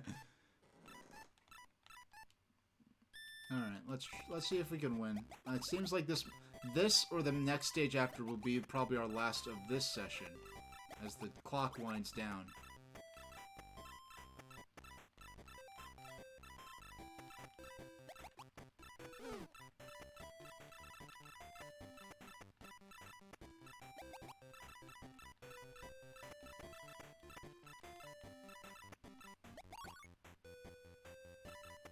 So how about we use these diamonds to clear this garbage blocks.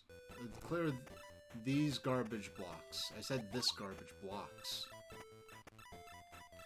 I didn't know if I wanted to refer to the garbage block in the singular or in the plural. So I kind of used a weird mix of both and got a bit of incomplete English out of the deal.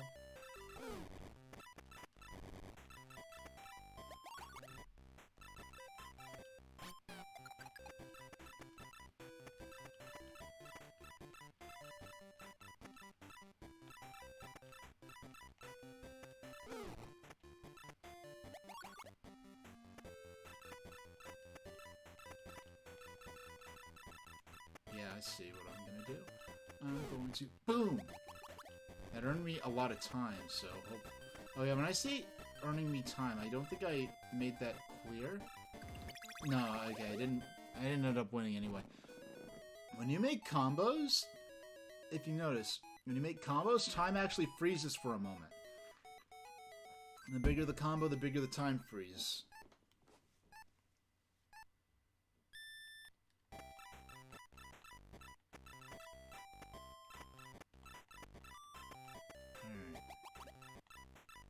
So how about...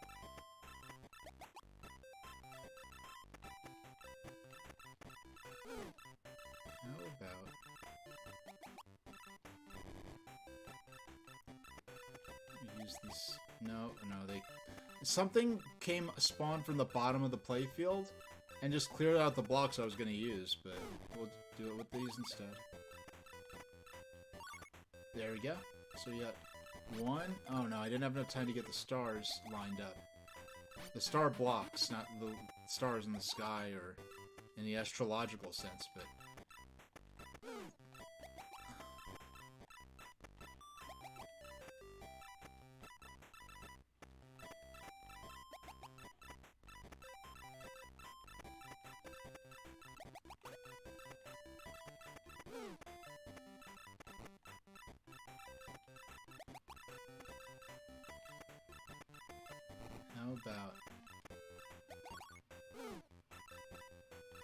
How about... Yes.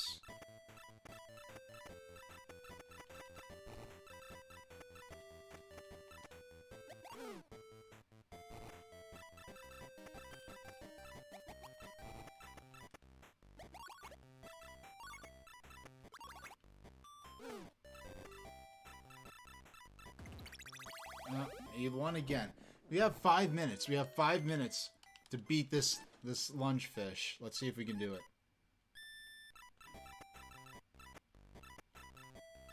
We'll keep those there.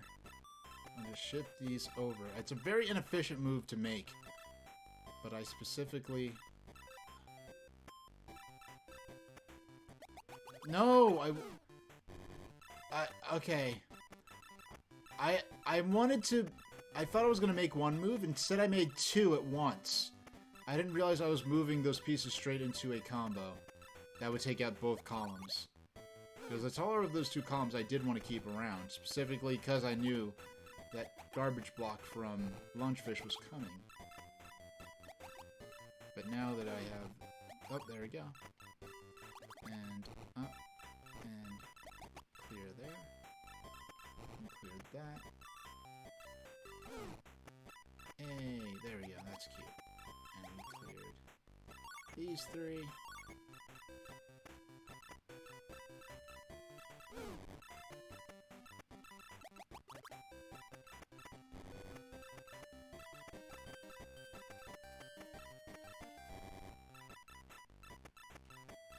And these.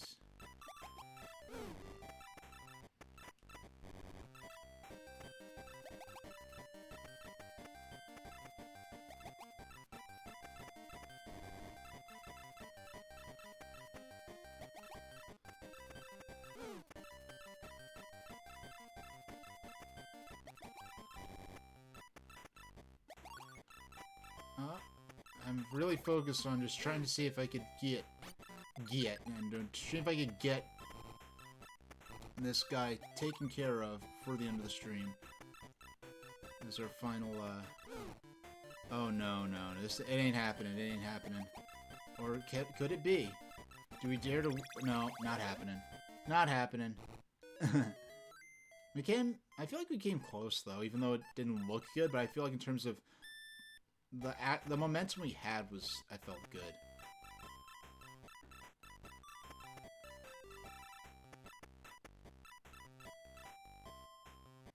Okay, I know what I'm gonna do. Okay, here it comes. Here comes his attack.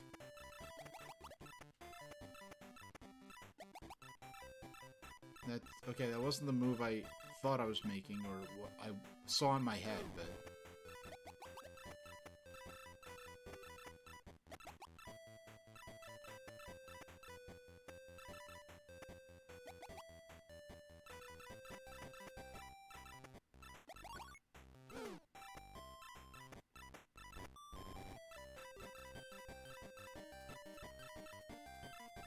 There we go. So those three.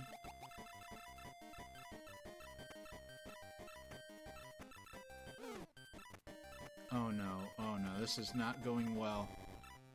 Come on. Please give me a little time? No, I just got wiped out. That wasn't even fair. Alright.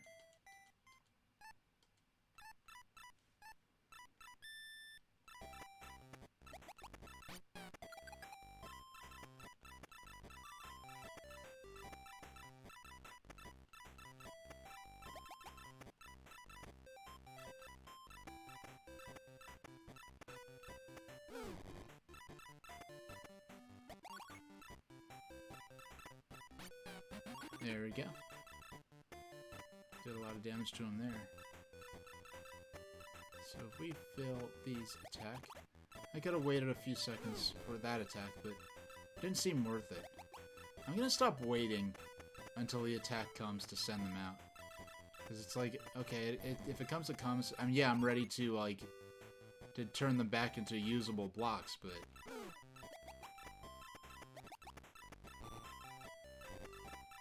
But during that time, I'm just... Usually what I try to do, when I do the things where I'm waiting for an attack to come so I can clear it with a match 3 already set up to go, I look around the board and see what other matches I can make once I flip that other match into place to clear the garbage blocks. But I've yet to successfully... Well, only once, I think, in this session at least, have I successfully pulled off a advanced combo in that way. I found regular match 3s that way, but not quite like a 5 or a 6 or anything crazy like that, or even a chain.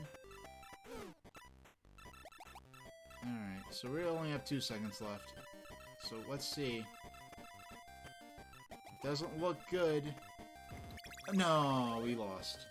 Alright, so Lungfish is, he got us pretty good. So, that'll be the stream for today.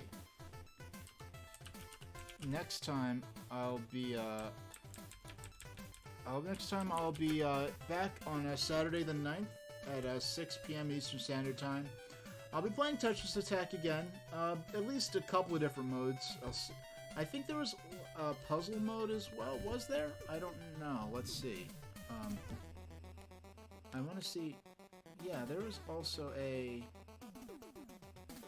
Yeah, there was a puzzle mode in Tetris Attack. I know there was one in Pokemon Puzzle League, so we'll mess around with the puzzle mode a bit, maybe.